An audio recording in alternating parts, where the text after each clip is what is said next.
නමෝ තස්ස භගවතෝ අරහතෝ සම්මා සම්බුද්දස්ස නමෝ තස්ස භගවතෝ අරහතෝ සම්මා සම්බුද්දස්ස නමෝ තස්ස භගවතෝ අරහතෝ සම්මා සම්බුද්දස්ස. ගෞරවනීය ස්වාමීන් වහන්සේලා වරක් ප්‍රමුඛ මහා සංඝරත්නයන් අවසරයි. අද අපි කතා කරන්නේ ඊයේ සඳහන් කර පරිදි අපි මේ කතා කරා ගායනය, වාදනය, නර්තනය, ඇඳීම සහ හුස්ම ගැනීම කියන මාතෘකා ටික. අද අපි හුස්ම සහ හුස්ම ගැනීම පිළිබඳව තේරවාදරණෝ යම් විග්‍රහයක් කරන්න බලාපොරොත්තු වෙනවා. මොකද සාමාන්‍යයෙන් හුස්ම කියන එක ආස්වාස ප්‍රස්වාසය කියන එක චිත්තජ වායෝ ධාතුවක් ලෙස තමයි හඳුන්වලා තියෙන්නේ. ඒ වායෝ ධාතුව ප්‍රධාන වායෝ ධාතුව වැඩි රූප කලාප සමූහයක් ලෙස. සිත නිසා හටගන්න එකක් ලෙස. ඒතකොට ගොඩාක්ම අපි ඊයේ කිව්වා හුස්ම ගැනීම නැමැති ක්‍රියාවලිය සිද්ධ වෙන්නේ චිත්තජ කලාපයක්, චිත්තජ කලාප ලෙස, චිත්තජ රූප ලෙස තමයි මේක සිද්ධ වෙන්නේ. මොකද්ද මේ හුස්ම ගැනීමේදී කියන චිත්තජ රූප ටික කියන එක අපි විමසන්නට ඕනේ. ඒක සම්බන්ධයෙන් තොරතුරු ගොඩාක් නැහැ අටුවා ටීකාවල. පොඩි පොඩි තැන්වල තමයි තොරතුරු තියෙන්නේ. සාමාන්‍යයෙන් කියලා තියෙන්නේ ආස්වාස ප්‍රස්වාසය යනු චිත්තජ වායෝ ධාතු අධික රූප ටිකක්. ඒකාන්ත චිත්තජයි කියලා කියන්නේ. ඒ කියන්නේ සිත නිසා හටගන්න එකක්. කොහොමද අපි මේක තේරුම් ගන්නේ? මේකදී අපි හැම පැත්තටම ආගම වශයෙන් තියෙන තොරතුරු වශයෙන් ඒක පිටකතරේ අපිට හම් වෙන්නේ කාය සංස්කාර කියන වචනේ විතරයි. ඒ වචනයත් මත පදනම් වෙලා අපි කාය සංස්කාර කියන වචනේ ඉස්සර විස්තර කරානේ. කායේ රූප කහේ නිස්සන්ද ඵලයක් ලෙස තමයි සිද්ධ වෙන්නේ. චිත්තජ රූපයක් වුණාට. ඊට පස්සේ මේ කාය සංස්කාර කියන වචනේ මත පදනම් වෙලා මොකද්ද මේ අටුවා ටීකාවල තියෙන තොරතුරු අනුව සහ පෙළේ ගත්තම පටිසම්භිදා මාර්ගය එනවා තොරතුරු ටිකක්. ඒ සියල්ල එකතු කරලා මේක ගැන කොහොමද අපි යුක්තියත් එක්ක විමසගන්නේ කියන එක තමයි කතා කරන්නට යන්නේ. මොකද්ද මෙතන පදනම? අපි අද තියෙන තොරතුරු අනුව. ඒ වගේම රේරුකාණ ස්වාමීන් වහන්සේ කරපු කෙටි විස්තරයකුත් වෙනවා ආනාපාන සති භාවනාව දක්වපු බෝධිපාක්ෂික ධර්ම විස්තරය යටතේ. අපි හෑන්ඩ් අවුට් එක ගොඩාක් පාවිච්චි කරා යද. ඒකෙදි මේ කියපු අදහස ප්‍රකාශ කරන්නට 304 කිය තමයි නම්බරේ වැටිලා ඇත්තේ. ආස්වාස ප්‍රස්වාස හේවත් හුස්ම චිත්තජ රූපයක් ලෙස අටුවාවල දක්වා ඇත. මෙම කරුණ තේරුම් ගන්නේ කෙසේද? එන හුස්ම කියන එක. දැන් අපි ගන්න හුස්ම සහ හුස්ම ගැනීම කියලා තමයි මේ මාතෘකාව කඩලා දෙන්නේ. හුස්ම සහ හුස්ම ගැනීම. හුස්ම කියනකොට මෙතන ගන්නේ වායෝ ධාතුව අධික රූප ටික. හුස්ම ගැනීම කියලා මම අදහස් කරන්නේ එක්තරා ක්‍රියාවලියක්. ඒ සිද්ධ වෙන ක්‍රියාවලිය. මේ දෙකම අපි හිතේ තියාගෙන ඉස්සලම හුස්ම පිළිබඳව විමසලා බලමු. හුස්ම කියන එක විමසලා බලමු. එතකොට සාමාන්‍යයෙන් ආස්වාස ප්‍රස්වාසයේ හුස්ම චිත්තජ රූපයක් ලෙස තමයි දක්වලා තියෙන්නේ. ක්‍රියාවලිය ගැන නෙවෙයි ඇත්තටම තේරවාදී තොරතුරු එන්නේ පොත්පත්වල හුස්ම කියන එක සම්බන්ධයෙන්. ඒ රූපය සම්බන්ධයෙන්. ඒ වායු අධික රූපය. දැන් අපි ගත්තොත් එහෙම අපි කියමු හුස්ම සහ හුස්ම ගැනීම කියන මාතෘකාව අපි කතා කරන්නේ. මෙතනදී අපි ගත්තොත් මේ ඉන්නේ මිනිස්සයා නම් අපි මෙතන හිස කියලා ගත්තොත් මෙතනින් වායුව ඇතුළු වෙලා අපි දන්නවා පෙනහැලු වලට ගිහිල්ලා නේද? පෙනහැලු දෙකක් තියෙනවා නම් ඒ පෙනහැලු වලට මේක බෙදිලා ගිහිල්ලා ඇතුළු යනවා, ඇතුළට එනවා. ඒ වගේම මෙතනින් පිටට යනවා. මේක තමයි සාමාන්‍යයෙන් හුස්ම ගන්නවා කියන එකේ ක්‍රියාවලිය. හුස්ම ගන්නවා කියන එකේ ක්‍රියාවලිය. එතකොට මේ කියන හුස්ම අපි බැලුවම අපි පළමුව යුක්තියක් ලෙස බලමු. ඉස්සලම අපේ අටුවාවල තියෙනවා අභ්‍යන්තර පවිසන වාතෝ බහිනික්කමන වාතෝ. ඇතුළට පිවිසෙන වාතය සහ බාහිරට පිට වෙන වාතය. ඇත්තටම වාතයක් නික්මනවද පිට වෙනවද කියලා අහුවොත් පැහැදිලිවම ඔව්. ඒකනේ ආග්‍රහණය කරනකොට ඒ වාතයේ තියෙන විස බීජ, ගන්ධ, සුවඳ ආදී සියල්ලක්ම අපේ ශරීරයට ඇතුළත් වෙනවා. නේද? දැන් විස වායුවක් ආග්‍රහණය කරාම අපි මේ යනවා. පිට වාතයේ තියෙන ඔක්සිජන් ටික අපිට ඇතුළත් කරලා අපි ඒක අවශෝෂණය කරගෙන ජීවත් වෙනවා. ඒක නැතුනොත් අපි මැරෙනවා. ඒ වගේම බාහිරට යනකොට වාතයක් පිට වෙනවද කියලා අහුවොත් අපි බැලුවම අපිට පැහැදිලිවම තේරෙනවා නාසයෙන් වාතයක් පිටට යනවා. ඒක අපි බලනකොට අපිට තේරෙනවා ඉහළට පහළට යනවා කියලා. ඒ නිසා පැහැදිලිවම ඇතුළට එන සහ පිටට යන වාතයක් කියලා එකක් තියෙනවා. හරිනේ? ඇතුළට එන සහ පිටට යන වාතයක් කියලා එකක් තියෙනවා. මේ දෙක අපි ගත්තොත් එහෙම දැන් මෙතනින් සාමාන්‍යයෙන් මේ තමයි ඇතුළට එන වාතය ලෙස ගත්තොත් මේ තමයි පිටතට යන වාතය ගත්තොත් මේ වායු දෙකම පැහැදිලිවම මේ ඇතුළෙන් එළියෙන් ඇතුළට එනවා නම් වායුව සහ ඇතුළෙන් පිටට යනවා නම් මේ වායුව කවරක් විය යුතුද? ඍතුජ රූපයක් විය යුතුයි. හරිනේ? ඍතුජ රූප සමූහයක් විය යුතුයි. මොකද බහැදිරි අපි දන්නවා බාහිර තියෙන පරිසරයේ ඍතුජ රූප විතරයි. චිත්තජ කර්මජ ආහාරජ රූප මේ අවිඥානික ලෝකේ ශරීරේ නැහැ. ලෝකේ නැහැ. ඒක අභ්‍යන්තරයට පිටවන අභ්‍යන්තරයට ඇතුළු වෙන වාතය සහ බාහිරට නික්පෙන වාතය කියලා අපි කතා කරනවා. ඒ සාමාන්‍ය මෙතනදී අපි දැනගන්නට ඕන එකක් තමයි අපි අභිධර්ම ක්‍රමයේ හැටියට යමක් ගමන් කරනවා කියලා කිව්වොත් නේද? වායු කඳක් ගමන් කරනවා කියලා කියනකොට ඇත්තටම වෙලා තියෙන්නේ මේ තියෙන රූප කලාපයක් ගමන් කිරීම නෙවෙයි. ඇත්තටම වෙලා තියෙන්නේ මේ රූප කලාපය හේතු කරගෙන පස්සේ පහළ වෙන රූපය මේ නිසා හටගන්න ඊළඟ රූපය මෙතනින් පහළ වෙන එක වෙලා තියෙන්නේ. මේ රූපය මෙතනම හටගෙන නිරුද්ධ වෙනවා. දේශාන්තර ගමනක් නැහැ ක්ෂණික ධර්මවල නේද?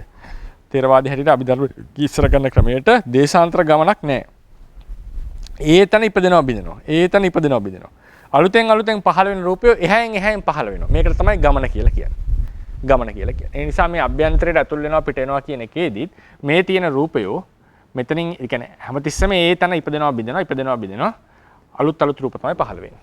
හරිනේ? මේක තමයි ඕන තැනක සිද්ධ වෙන ක්‍රියාවලිය. ඕනම ක්‍රියාවක් සිද්ධ වෙන්නේ මේ විදිහට. නමුත් අපි සාමාන්‍ය විවහාර කරනවා ඇතුළට ගියා පිටට ආවා ආදී ලෙසට. ඊට පස්සේ මෙතනදී අපි ඊළඟට දැනගන්නට ඕනේ ආස්වාස ප්‍රාස්වාසය යනු කවරක්ද? තේරවාදයේ හැටියට ආස්වාසය සහ ප්‍රස්වාසය කියලා හඳුන්වලා තියෙන්නේ කවරක්ද? ආස්වාසය සහ ප්‍රස්වාසය.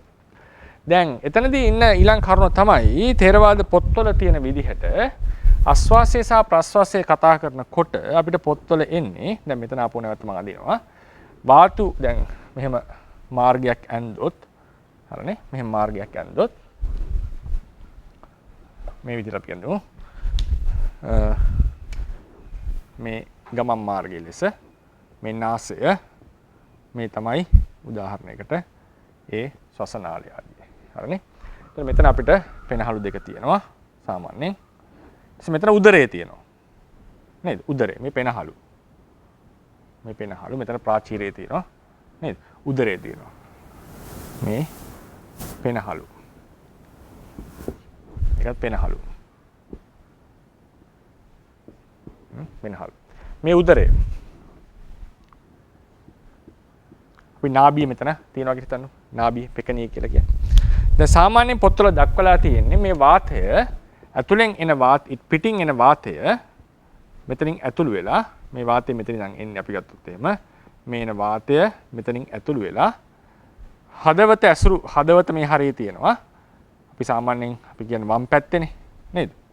වම් පැත්තේ හදවත මේ අවකාශයේ මේ හදවත සමීපයෙන් ගිහිල්ලා සාමාන්‍ය පොත්වල කියලා තියෙන මේක උදරයට යනවා. හරිනේ? අද තියෙන තොරතුරත් එක්ක කොතෙක් ගැලපෙනවද නැද්ද කියන එක කතාවක්. තියෙන්නේ ගිහිල්ලා නාභිය දක්වා යනවා කියන එක. ඊට පස්සේ මෙතනින් එළියට එනකොට මෙතනින් ගිහිල්ලා මෙතනට යනවා. එළියට එනකොට නාභියේ පටන් මෙහෙට ඇවිල්ලා මෙතනින් ආපහු එළියට යනවා. මේ තමයි සාමාන්‍ය පොත්වල තියෙන විස්තරය. ඊළඟට දැන් මේක නාසිකාග්‍රේ ගත්තට පස්සේ සාමාන්‍යයෙන් ආස්වාස ප්‍රස්වාස කියන්නේ කවරකටද කියලා ඇහුවොත්. පොත්වල තියෙන ක්‍රමයට අපි ගියොත් ආස්වාස ප්‍රස්වාසය කියන්නේ කවරකටද? කවර කොටසටද? එළියට ගියපු කොට දාසී ලෙස බැලුවම ආස්වාස ප්‍රස්වාස මේ හදවත මං ඇන්දේ නිල් පාටින්. හදවත ආස්වාස ප්‍රස්වාසයේ ලෙස සලකන්නේ කවර කොටසද කියලා ඇහුවොත් මේ දැන් මේ තමයි අපි සාමාන්‍ය විද්‍යාත්මකව දන්න ක්‍රමය. නේද? පෙනහළු වලට ගිහිල්ලා පෙනහළුවෙන් තමයි ඒ ග්‍රන්ථි වලින් අවශෝෂණය සිද්ධ කරන්නේ. දැන් අපි පොත්පත්වල තියෙන ක්‍රමයෙන් ගියාම අපිට හම්බ වෙන්නේ මේ වගේ ඩයග්‍රෑම් එකක්. මේකෙදි ආස්වාසය සහ ප්‍රාස්වාසය කියන කොටස සීමා කරනවා නාසිකාග්‍රේ පටන් නාභිය දක්වා මෙන්න මේ තියෙන කොටස රතු පාටින් මේ ඇදලා තියෙන මේ කොටස තමයි මේ අභ්‍යන්තරේ. ඇත්තට මේක ලස්සන හරියට කැඳොත් මෙහෙම ඉඳින්න වෙන අපිට මෙහෙම. මේ තියෙන කොටස තමයි ආස්වාසය සහ ප්‍රස්වාසය ලෙස අරන් තියෙන්නේ. ඒ කියන්නේ මේ දෙක ඇතුලේ තියෙන කොටසට තමයි ආස්වාස ප්‍රස්වාස කියලා කියන්නේ. බාහිරට ගියපු එකට ආස්වාස ප්‍රස්වාස කියන්නේ නෑ. මොකද හේතුව එක චිත්තජ රූපය ලෙස දක්වලා තියෙනවා. ටීකාවේ කියන්නේ විසුද්ධි මාර්ගයේ චිත්තජ රූපයක් වෙන බවින් මේක චිත්තජ රූපය ලෙස අර්ථකථනය කරලා තියෙනවා. ඒ නිසා මේ දෙක අතර නාසිකාග්‍රය සහ නාභිය අතර තියෙන කොටසට තමයි ආශ්වාස ප්‍රශ්වාස කියලා කියන්නේ. මේ කැලලට මේ තියෙනවට තමයි ආශ්වාසය හෝ ප්‍රශ්වාසය කියලා කියන්නට වෙන්නේ. හරිනේ මේ තමයි සාමාන්‍යයෙන් වචන. ඒ කියන්නේ මේ දෙක තියෙන්නේ මේ අතරේ. නාස්පුඩුවයි නාසිකාග්‍රයයි නාභියයි අතර. නාභියයි අතර. පිටට යනකොට මේක ඍතුජ රූපයක්.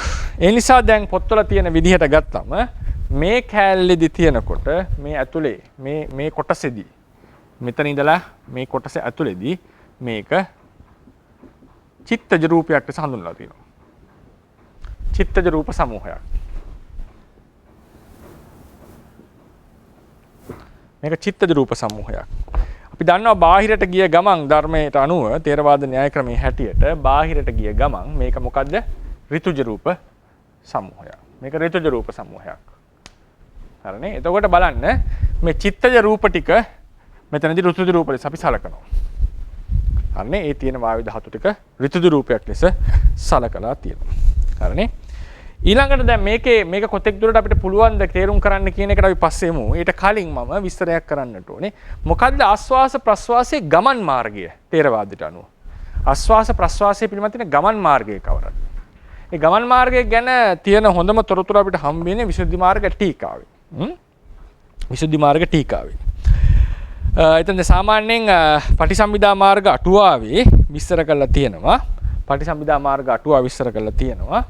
ආශ්වාසයේහි ආරම්භය නාසිකාග්‍රය මැද හදවත ආශ්‍රිත හදවත හරහා යනවා කියන එක නේ හදවත ආශ්‍රිත ප්‍රදේශය අග නාභිය කියන්නේ කුසේ තියෙන ඒ තැන මෙතන ප්‍රශ්වාසයේහි ආරම්භයේ නාභිය මැද හදවත අග නාසිකාග්‍රය මෙතනින් එහාට සලකන්නේ නැහැ මෙතනින් පරිච්ඡින්නයි ආශ්වාස ප්‍රශ්වාස දෙක මෙතනින් පරිච්ඡින්නයි මේ තමයි ආශ්වාස ප්‍රශ්වාසය පිළිබඳ තියෙන මුල මැද අග කියලා අපි සලකන්නේ. හරි මුල මැද අග ආශ්වාස ප්‍රශ්වාසය. එතකොට දැන් මේ ගමන් මාර්ගය කොහොමද මේක සලකලා තියෙන්නේ? ගමන් මාර්ගයේ සම්බන්ධයෙන්. මොකක්ද ඒකේ තියෙන අපි දැන් අද නවීන තොරතුරු අනුව දන්නවා මම දන්නේ මේක ඉතිහාසයේ කොතරද කියලා ලෝකෙ මුලින්ම මේ ඔක්සිජන් අවශෝෂණයෙන් ලෝකයේ සත්වයන්ට අවශ්‍යයි කියලා වගේ විද්‍යාත්මක තොරතුරු සහ ඒක පෙනහැලු වලින් තමයි අවශෝෂණය කරන්නේ කියන තොරතුරු ලෝකයේ කොයි කාලේ නම් විද්‍යාත්මකව තේරුම් ගත්තද නැද්ද කියන එකේ ඉතිහාසය මම දන්නේ නැහැ. ඒක අධ්‍යයනය කළා නැහැ. නමුත් අපි දන්නවා මේක තමයි සාමාන්‍යයෙන් ආශ්වාස ප්‍රශ්වාස නැත්නම් හුස්ම ගැනීමේ ක්‍රියාවලිය. නේද? හුස්ම ගැනීමේ ක්‍රියාවලිය සිද්ධ වෙන මේක උදරයට සම්බන්ධයක් නැහැ නේද? අපි සාමාන්‍යයෙන් කියන්නේ උදරය පිම්බෙනවා කියන එකේ තේරුම ප්‍රාචීරය මේ පැත්තට හැකිලෙනකොට සහ මේවට අර පෙනහළු වලට ඉඩ ලබා දෙනකොට නේද? තමයි මේක පිම්බෙන්නේ. එහෙම නැත්නම් හුස්ම උදරයට කියලා පිම්බෙනව නෙවෙයි නේද? හුස්ම උදරයට කියලා පිම්බෙනව නෙවෙයි සාමාන්‍යයෙන් මේක සම්පූර්ණයෙන් මෙයා වෙන්නේ. ඒතකොට සාමාන්‍යයෙන් යන්නේ මේක පෙනහැලු වලට යන්නේ. අපි දන්නවා පෙනහැලු වලට තමයි වාතය යන්නේ. ඕනනම් අපිට බඩට හුස්ම ඒ කියන්නේ හුලන් ටිකක් යන්නට පුළුවන්. නමුත් සාමාන්‍යයෙන් අපි හුස්ම ගන්නකොට යන්නේ පෙනහැලු වලට. මේක අර පිම්බෙන්නේ මේ ශරීරය ඒ ප්‍රසාරණය වෙන්නේ පෙනහැලු වලට අවකාශය ලබා දීම සඳහා තමයි ප්‍රසාරණයක් සිද්ධ වෙන්නේ. නමුත් පොත්පත්වල එන්නේ මේක තමයි අපි දැන් ඒක ප්‍රායෝගිකව අපි දන්න විස්තරයක්. මේ පොත්පත්වල එන්නේ තේරවාද පොත්පත්වල මේක නාභියට යනවා. ඊළඟට ඒක දැන් වැටහෙන ආකාරයද නැද්ද කියලා හුවම ඒක පැහැදිලිවම සලකලා තියෙන මේ විදිහට කියන එක පේනවා. කියන්නේ තේරවාද පොත්පත්වල මේක කෙලින්ම බඩට යනවා කියලා සලකනවා. ඒකට හේතුව මොකද්ද? ප්‍රශ්වාස වාතයේහි ආරම්භය නාභිය ලෙස සලකනකොට කියනවා මේ මුල්ම වායෝ කලාප හටගන්නේ මෙතන. මුල්ම වායෝ කලාප හටගන්නේ මෙතන. එතන ඉඳන් හටගෙන තමයි මේක හැමතැනම හටගන්නවා. මෙතන තමයි ආරම්භය. ඒක සාමාන්‍යයෙන් පැහැදිලි වෙන්නේ මෙතනින් ක්‍රමානුකූලව හටගත්තා කියලා. ඕනනම් ඒ හැමතැනම එකපාර හටගත්තා කියන්න පුළුවන්. සාමාන්‍යයෙන් පැවෙන්නේ මෙතනින් හටගෙන. මෙතනින් හටගෙන උඩට ඇවිල්ලා තමයි මේක වෙන්නේ. එතකොට මෙතන මුලින්ම හටගන්නේ මෙතන. ආදිය කියලා ගත්තේ කලාපයක හට ගැනීම නෙවෙයි. ඒ කලා පරම්පරාවේ එහා පැත්තට යනකොට මුලින්ම හටගන්නේ මෙතන. ඒ කියන්නේ මෙතන හටගන්නවා කියන එකේ තේරුම තේරවාදය ඇතුලේ තිබිච්ච අදහස තමයි හුස්ම බඩට යනවා බඩෙන් ආපහු එළියට එනවා. හරිනේ බඩට යනවා බඩෙන් ආපහු එළියට එනවා කියන එක තමයි තේරුම. දැන් පෙනහළු ගැන විස්තර කරනකොටවත් ඒක හුස්ම ගැනීමට අවශ්‍යයි කියලා විස්තර කරලා නැහැ නේ විසුද්ධි මාර්ගය. නේද? එහෙම එකක් විස්තර වෙන්නේ නැහැ. සාමාන්‍යයෙන් මේ හුස්ම මෙහෙම මාර්ගයක ගියා කියන එක තමයි පොත්පත් වලින් කියවෙන්නේ. ඉතින් අපි ඉතිහාසමය බලන්නට ඕනේ මේ තොරතුරු. අපි දැන් විද්‍යාත්මකව දන්නවා ඒක හුස්ම යන්නේ පෙනහැල්ලට. පෙනහැල්ල නැත්තම් හුස්ම ගන්න බෑ ඒක පැහැදිලිව. මේක ග්‍රන්ථි වලින් තමයි අවශෝෂණය සිද්ධ වෙන්නේ. බඩෙන් කිසිදු ක්‍රියාවලියක් වෙන්නේ නැහැ හුස්මට. නේද? ඔක්සිජන් අවශෝෂණය කරන්නේ මේ තියෙන ග්‍රන්ථි වලින්. ඒක සහ පැහැදිලිවම ඔප්පු කරපු සහ පැහැදිලි සත්‍යයක්. එතකොට මේක කවදද අපිට තොරතුරක් වශයෙන් වෛද්‍ය විද්‍යාත්මකව තේරුම් ගත්තේ කියන එක වෙනම සංකල්පයක්. නමුත් අතීතයේ තිබිච්ච පොත්වල තේරවාදී පොත්වල මේක සලකලා තියෙන්නේ මේ ක්‍රමයට. ඉතින් උදාහරණයකට දැන් රේරුකාණේ චන්දවිමල ස්වාමීන් වහන්සේ මම ඒක ෆුට්නෝට් මේක දීලා තිනවා මේකෙදි මේ වලදී උන්වහන්සේ දෙවෙනි පිටුවේදී ස්නාහන කරද්දී දෙවෙනි පිටුවේ බලන්න අවසාන ඡේදයේදී මම ඒ කෝටේෂන් එකක් ඊට උඩින් තියෙන එක අවසානයකට කලින් තියෙන එකේ බලන්න. නමුත් අද නවීන විද්‍යාවට අනුව ඉතා පැහැදිලි කාරණයක් නම් වාතයේ නාස්පුඩු වලින් ශරීරය ප්‍රවේශ වී ශ්වාසනාලයේ දිගේ ගොස් පොනහැලු වලට ප්‍රවේශ වන බවයි. හුස්ම ගැනීමේදී උදරයේ පිම්බෙන්නේ මහා ප්‍රාචීර ඇතුළු මාංශ පේශීන් ප්‍රසාරණය වීම නිසා මිසක් වාතයේ උදරය තුළට යාම නිසා නොවේ. මෙම නවීන දැනුම නිසා දැනුම නිසා රේරුකාණේ චන්දවිමල ස්වාමීන් වහන්සේ සිය බෝධිපාක්ෂික ධර්ම විස්තරයම ග්‍රන්ථයේහි ආනාපාන සතිය විස්තර කරන තැන හුස්මේ සැබෑ ගමන් මඟ අනෙකක් වුවද ආනාපාන සති භාවනාවේදී සැලකිය යුත්තේ හුස්ම නාසයෙන් ඇතුළු වී හදවත සමීපයෙන් ගොස් උදරය වෙත යන ලෙස බව දක්වා ඇත. උන්වහන්සේ විස්තර කරලා තියෙනවා. නාසයෙන් ඇතුළු වන වායුව එක් නලයක් දිගේ ගොස් දෙකට බෙදී මේ තියෙන අපේ දැනුම. එකට දෙකට බෙදී පෙනහැලු වලට අතුළු වන නමුත් යෝගාවචරයන්ට වැටහෙන්නේ එකම ධාරාවක් වශයෙන් පෙකෙනිය දස්වා බැස ගොස් නැවත ඉහළට එනසේය. භාවනාවේ පරමාර්ථය ආශ්වාස ප්‍රශ්වාස වායුව ගමන් කිරීමේ ආකාරයේ සත්‍ය වශයෙන් සෙවීම නොව සිත එකඟ කර ගැනීම. ඒ නිසා උන්වහන්සේගේ අදහස සත්‍ය වශයෙන් මේ කියන්නේ පෙනහැල්ලට. මොකද ඒක අපි දන්න පැහැදිලි සත්‍යයක්. නමුත් අපි භාවනාවේ සලකන්නේ මෙහෙම ගමන් කරන ලෙස. ඊට පස්සේ ඊළඟ පිට දක්වන එබැවින් සිතට වැටහෙන පරිදි එක ධාරාවක් වශයෙන් පෙකෙනිය දක්වා බැස යන්නාක්සේ සැටියටම සැලකිය යුතුයි. මේ ආනාපාන සතිය උන්වහන්සේ දෙන උපදේශ බෝධිපාක්ෂික ධර්ම විස්තරය කියන පොතේ කායानुපස්සනාව යටතේදී. එතකොට මේකෙන් පැහැදිලි නමුත් අපි විසුද්ධි මාර්ගයේ ටීකාවට ගිහිලා බැලුවම ඊළඟම ඉස්සරහ විසුද්ධි මාර්ග ටීකාවට අනුව පැහැදිලි වෙන දේ නම් තේරවාදයට අනුව චිත්තජ ආශ්වාස සහ ප්‍රාශ්වාසයේ වනාහි නාසිකාග්‍රේ සහ නාභිය අතර ඇති වායෝ ධාතුව අධික රූප කලාප සමූහයක් බවයි. නමුත් එම වාතයේ ආශ්වාස කිරීමට ප්‍රථමයෙන් බාහිර පරිසරයේ ඍතු ද්‍රව ලෙස පැවති අතර ප්‍රශ්වාස කිරීමෙන් අනතුරුව නැවත ඍතු ද්‍රව බවට පත්වන බවද පැවසේ. පැවසෙනවා කියලා කියන්නේ මෙතනින් එහාට සලකන්නට ඕනේ ඍතු ද්‍රවයක් ලෙස. මෙතනින් ඇතුළට චිත්ත ද්‍රවයක් ලෙස. හරිනේ මේක තමයි සාමාන්‍ය විස්තරය. ඒතකොට ඒ නිසා මේක අර උන්වහන්සේ කියනවානේ මේක සැලකීමක් කියලා. සැලකීමක් කියන එක උන්වහන්සේගේ අදහසක් ලෙස මම දකින්නේ. මොකද හේතුව විසුද්ධි මාර්ගයේ ටීකාව කියනවා මෙතන තමයි පටන් ගන්න රූප කලාප පහළ වීම. නැත්නම් කියන්නේ වැටහෙන ආකාරයක් විතරයි. නෑ වැටහෙන ආකාරයක් නෙවෙයි. රූප කලාප පටන් ගන්න මෙතන ඉඳලා. ඒක මම ෆුට්නෝට් එකේ දීලා තියෙනවා ඒ පාළියෙන්ම ඒ විසුද්ධි මාර්ගයේදී කියන ටීකාවේ කියන විස්තරය. ඒ තියෙන දැන් ෆුට්නෝට් 2 දෙවෙනි පිටුවේ ෆුට්නෝට් 2 බලන්න. දෙවෙනි පිටුවේ තත්ත ආදි තත්ත පටමං උප්පජ්ජනතු. පටම උප්පත්ති වශයෙන් ඉද ආදි චින්තා ආදිය කියලා සලකන්නේ මුලින්ම හට ගැනීම වශයෙන්. න උප්පත්ති මත්ත වශයෙන් ඉදීම් මාත්‍රයක් ලෙස නෙවෙයි. තථාහිතේ නාබිතෝ පට්ඨාය යාව නාසිකාග්ගා සප්පත්ත උප්පජ්ජන්තේව. නාබිතෝ පට්ඨාය නාසිකග්ගා සබ්බත්ත උප්පජ්ජන්තේව. ඒ නිසා ඒක සැකයක් නැහැ. තේරවාද පොත්වල සලකලා තියෙන්නේ නාභියේ ඉඳලා මේක යනවා කියලා. ආස්වාස ප්‍රාස්වාසයේ මෙතන ඉඳලා සලකලා තියෙන්නේ.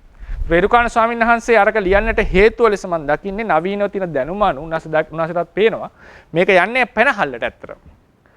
ඒතර නමුත් අගේ වැටහෙන ක්‍රමයක් තියෙනවා අපිට. ඒ නිසා භාවනාවේදී මේ ක්‍රමය අනුගමනය කරලා තියෙනවා. නමුත් ඇත්තටම සලකලා තියෙන්නේ කෙසේද? තේරවාදයේදී මෙතන මෙතන ඉඳන් වාතය හට ගන්නවා ලෙස හට ගන්නා ආදී ලෙසට මේ හැමතැනම මේක ඉපදෙනවා කියන එක තමයි අදහස. හරි. එතකොට දැන් මේක තමයි සාමාන්‍යයෙන් විසඳ ගන්නට ඕනේ තියෙන කරුණ. දැන් අපිට තියෙන සාමාන්‍ය අපි දන්න දැනුම මේකයි. පොත්වල සඳහන් කරලා තියෙන්නේ මේ ක්‍රමයට. මේක ඇතුලේ මේක චිත්තජ රූපයක්, මෙතනදී ඒක ඍතුජ රූපයක්. මොකද බාහිරට ඍතුජ රූප ගමන් කරන්නේ, චිත්තජ රූප ගමන් කරන්නේ නැහැ. දැන් එතකොට අපිට එන ගැටලුව තමයි. දැන් මේ ක්‍රමයට බැලුවොත් කොහොමද අපිට දැනෙන්නේ? ඍතුජ රූප ටිකක් ශරීරයට ඇතුළත් වෙනවා. ඇතුළත් වුණාට පස්සේ ඒක චිත්තද රූප ටිකක් ලෙස සලකලා තියෙනවා. ඒ චිත්තද රූප ටිකම ආපහු යනකොට ඍතුජ රූපයක් ලෙස සලකලා තියෙනවා. මම නැවත කියන්නම් ඍතුජ රූප ටිකක් තමයි බාහිර තියෙන්නේ. ඒක ඇතුළට එනකොට ඇතුළට ආවට පස්සේ ඒක චිත්තද රූපයක් ලෙස මේ මාර්ගයේදී සලකලා තියෙනවා. ඒක මාපව පිටට යනකොට එතනින් එහාට ඍතුද රූපයක් ලෙස සලකනවා. යන්නේ නැද්ද කියලා හවොත් යනවා පැහැදිලි. මේ පැහැදිලි නේද? පිමිනකොට යනවා. නේද? හුස්ම ගන්නකොට යනවා. ඇතුළට එනවා කියන එක පැහැදිලි. එන්නේ නැද්ද යමක් ඇතුළට පැහැදිලිවම එනවා. ඒ නිසා තමයි විස වායුවක් ආග්‍රහණය කරොත් මැරෙන්නේ. නේද? විස වායුවක් ආග්‍රහණය කරොත් මැරෙන්නේ ඒකයි. මොකද බාහිර තියෙන දැන් අභ්‍යන්තරයේ හැතිච්ච එක වෙන්නට බෑ. ඒක බාහිරින් යමක් ඇතුළු වෙලා තියෙනවාමයි. හැබැයි අභිධර්ම ක්‍රමයේ හැටියට මේ තියෙන රූප කලාපය ඇත්තටම යන්නේ නැහැ. ඒ තනම බින්දෙනවා. පරම්පරාවෙන් ඉස්සරහට යන්නේ. ඒක වෙනම කතාවක්. පරම්පරාව ඉස්සරහට යන්නේ. නමුත් ඒක මොන පරම්පරාවද? ඍතු රූප පරම්පරාවමයි. හරිනේ? ඒ ගියපු එකම තමයි එළියට එන්නේ. ගියපු වාතයම තමයි එළියට එන්නේ. එතකොට අපිට එන කරුණු දෙකක්. මේ ක්‍රමයේ හැටියට ඍතු රූප ටිකක් චිත්තද රූප වලට පත් වෙලා දැන්. අපි දැන් අටුවාවේ තියෙන විස්තරන මේක චිත්තද රූපයක් ලෙස සැලකුවොත් සැලකන කල්හි පැහැදිලිවම දන්නවා ඍතු රූප ටිකක් තිබුණේ ඒක චිත්තද රූප ටිකක් බවට පත් වෙනවා. දැන් එතකොට එන ප්‍රශ්න දෙකක් තියෙනවා. මෙහිදී පැන නගින ගැටලු දෙකකි තුන්වෙනි පිටුවේ. දෙවෙනි ඡේදය. මෙහිදී පැන නගින ගැටලු දෙකකි. ඉන් පළමු වෙන්න නම් බාහිර පැවති ඍතු රූප සමූහයක් ශරීර අභ්‍යන්තරයට පිවිසි පසු චිත්තද රූප බවට පරිවර්තනය විය හැකිද? පළවෙනි ප්‍රශ්නේ. ඍතු රූප ටිකක් ඇතුළට ආවස් පස්සේ චිත්තද රූප ටිකක් වෙන්න පුළුවන්. ඒක ධර්මයේ අපි ඉගෙන ගත්ත දැන් කරගෙන ආපු ක්‍රමයේ හැටියට විස්තර කරන්නට බෑ. මොකද ඍතු රූපයක හටගන්නේ තේජෝ ධාතුවෙන් තව රූපයක්. පරම්පරාව එහෙම නෑනේ. තේජෝ ධාතුවෙන් තව ඍතු රූපයක්. ඒකේ තේජෝ ධාතුවෙන් තව ඍතු රූපයක්. චිත්තද රූපය කියලා කියන්නේ සිත නිසා හටගන අලුත්ම රූපයක්. ඒක ඍතු රූපයත් එක්ක සම්බන්ධ එකක් නෙවෙයි. ඒක සිත නිසා හටගන්න රූපයක්. ඒතර මේ ඍතු රූප පරම්පරාවක් චිත්තද රූප වෙනවා කියන එක විස්තර කරන්න පුළුවන් එකක් නෙවෙයි දැනට තියෙන ධර්මයේ තොරතුරු අනුව. ඒක වෙනම සිද්ධියක්. ඒක වෙනම රූප දෙයක්. ඒ නිසා ඒක එහෙම පරිවර්තනයක් ලෙස සලකන්නට හැකියාවක් නැත. තියෙන අපේ දැනුම හැටියට. දෙවන ගැටලුව නම් ශරීර අභ්‍යන්තරයේ පවතින චිත්තද රූප සමූහයක් ශරීරයෙන් පිටත ගිය පසු ඍතු රූප විය හැකිද? හරිනේ? ශරීරයෙන් පිටත ගියාම ඍතු රූප විය හැකිද? ඒක අදාළ නැහැ. මොකද පළවෙනි එකෙන් මේ ප්‍රශ්නෙට උත්තරය හම්බුනා. නමුත් දෙවෙනි එකක් බැලුවොත් චිත්තද රූප ටිකක් ඍතු රූප වෙන්න පුළුවන්ද? චිත්තද රූප ටිකක් ඍතු රූප වෙනවා නම් වෙන්නට තියෙන්නේ මේක සිත නිසා හට ගන්නවා. සිත තමයි. කියමු චිත්තය නිසා හට ගන්නා රූප. මේකේ තියෙන තේජෝ ධාතුවෙන් හට ගන්නට පුළුවන් ඍතු රූපයක්. නේද? මේකේ තියෙන තේජෝ ධාතුවෙන් හට ගන්නට පුළුවන්. මේක චිත්තජ මේක ඍතුජ. මේකේ තේජෝ ධාතුවෙන් තව එකක්. මේකේ තේජෝ ධාතුවෙන් තව එකක්. විසුද්ධි මාර්ගයේදී ඔක අපි කතා කරනවා මේ ඊළඟ තව දවස් කිහිපයකින් චිත්තපච්චය ඍතුජ කියලා කියන්නේ මේ රූප වලට. චිත්තපච්චය ඍතුජ. මේවා තියෙන්නේ පරම්පරා 2යි හෝ 3යි. ඊට එහා යන්නේ නැහැ. විසුද්ධි මාර්ගයේම කියන එක. ඊට එහා යන්නේ නැහැ. ඒක අනිත් දුර්වලයි රූප ටික. ඒක දුර්වල රූප ටික. ඒ නිසා චිත්තද රූප එළියට යනකොට එතනින් එහාට ඍතුජ රූප ටිකක් හට ගන්නවා. නමුත් පරම්පරා 2කින් අවසන් වෙන්නට ඕනේ. විසුද්ධි මාර්ගයේ දෙන තොරතුරු අනුව ගත්තොත්. එහි තියෙන තොරතුරක්ම අනු. ඒ නිසා මේ එළියට යන වාතය එහෙම නැති වෙන එක නෙවෙයි. ඒක බොහෝ වෙලා තියෙනවනේ අනිවාර්යයෙන්. නේද? අපි ඒ කියන්නේ කාබන් ඩයොක්සයිඩ් ප්‍රමාණය වැඩි වෙන්නේ කාමරයක නේද? අපි ආග්‍රහණය කරාට පස්සේ ප්‍රශ්වාස කරාට පස්සේ කාබන් ඩයොක්සයිඩ් ප්‍රමාණය වැඩි වෙනවා. උෂ්ණත්වය වැඩි වෙනවා නේද? අපි ඒක පරිසන වලින් දකිනවා. ඊට පස්සේ අන්තිමට වහලා තිබුණොත් මිනිහා මැරෙන්න පටන් ගන්නවා. මොකද ඔක්සිජන් අඩු වීම නිසා. ඒ නිසා මේක එහෙම පරම්පරාවක් සලකන්නට බෑ. හැබැයි කෙනෙක්ට තර්කයක් ගේන්න පුළුවන් එක තැනක් තියෙනවා. ඒක මම ශබ්ද රූපේ කතා කරනකොට කතා කරනවා. පුරාණ අටුවාවේ ක්‍රමයට ශබ්ද රූපේ විස්තර කරොත්. පාලි අටුවා විදිහට නෙවෙයි පුරාණ අටුවා විදිහට ශබ්ද රූපේ විස්තර කරොත් ශබ්ද රූපය පරම්පරාව වශයෙන් පවතිනවනේ. ශබ්ද රූපය පරම්පරාව වශයෙන් පවතිනවා. ඒතර චිත්තජ ශබ්දය වුණත් අපි කතා කරන එක ඈතට යනවා. පුරාණ අටුවාවේ හැටියට. ඒක යන්න ඕනේ. එතකොට ඒ ශබ්ද රූපයේ තියෙන රූප කලාපයේ තියෙන තේජෝ ධාතුවෙන් ආය ශබ්ද රූපේ සහිත රූප හටගෙන තියෙනවා. ඒක ගොඩාක් පරම්පරාව යනවා දිගින් දිගට. හරිනේ ශබ්ද පරම්පරාව. චිත්තජ ශබ්දයේ හටගත් රූප කලාපයේ තියෙන තේජෝ ධාතුවෙන් ඉදිරියට යන්නට පුළුවන්. මම කියන්නේ පුරාණ අටුවාවේ ක්‍රමයේ හැටියට. ඒ විදිහට ඕනනම් විස්තරයක් කරත හැකි චිත්තද ටිකක් එළියට ගියා. නමුත් ගැටලු වෙනවා. ප්‍රශ්නේ එතන තාම ප්‍රශ්නේ වෙන්නේ මොකද්ද? නමුත් මෙහිදී තාමත් විස්තර කළ නොහැකි අදහස නම් බාහිර ඍතුජ රූප සමූහයක් ශරීරය ඇතුළත් වූ කල්ලි චිත්තද රූප සමූහයක් වූයේ කෙසේද යන්නේ. දැන් බාහිරෙන් ඇතුළත් වෙච්ච ඍතුජ රූප ටික චිත්තජ උණ එක කියන එක ඉස්සෙල්ලා විස්තර කරන්න එපා. චිත්තජ එක ආයෙ එළියට යනකොට ඍතුජෙන්ට කලින් බාහිරෙන් ඍතුජ ටික ඇතුළත් වුණානේ. ඒක චිත්තජ වීම පැහැදිලි කරගන්න බෑනේ මේක හැටියට. එතකොට මේ ඍතුජ රූප ටික චිත්තජ උණේ කියන එක පැහැදිලි කරගන්න බැරි වෙච්ච ගමන් ඒ තිබිච්ච චිත්ත දෙක ඍතුජ වුණා වෙන්න පුළුවන් පරයයක් විස්තර කරාට ප්‍රමාණවත් මදි. මොකද හේතුව ඒ ආපු ඍතුජ ටික කොහොමද චිත්තජ වුනේ? නැත්නම් ඒක තාම ඍතුජද චිත්තජ වෙච්ච හැටි අපිට විස්තර කරගන්න ක්‍රමයක් නැත. හරිනේ? ඒක තමයි එතන තියෙන පළවෙනි ගැටලුව. කොහොමද මේ ඍතුජ රූප ටිකක් චිත්තජ රූප ටිකක් බවට පත් වුනේ? මේක තමයි පළවෙනි ගැටලුව. හරිනේ? මම හිතනවා පැහැදිලි වෙන්නට ඇති. ඊළඟට 305ට යන් අපි තව ක්‍රමයකට මේක හිතන්න බලනවා. මේක ක්‍රමයක් හිතනවා අපි. කොහොමද මේ යුක්තියක් ගවේෂණය කරන්න හදන්නේ? මේක කොහොමද අපි තේරුම් ගන්න කියලා. මෙහිදී සැලකිය හැකි අනෙක් ආකාරයක් නම් බාහිරෙන් ඇතුළත් වන වායුව ඍතුජ රූප සමූහයක් වන අතර ඊට අමතරව අලුතින් චිත්තජ රූප සමූහයක්ද ශරීරය තුළ එනම් නාසිකාග්‍රයේ සිට පෙකිනිය පෙකණිය දක්වා හටගනී යන්නේ. පැහැදිලිද?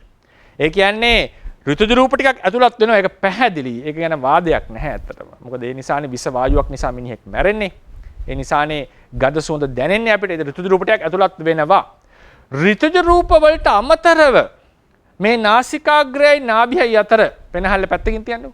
ඒ දෙක අතර අලුත් චිත්තජ රූප ටිකක් හට ගන්නවාද? ඒකද මේ කියලා තියෙන්නේ. අලුත් චිත්තජ රූප ටිකක් හට ගන්නවාද?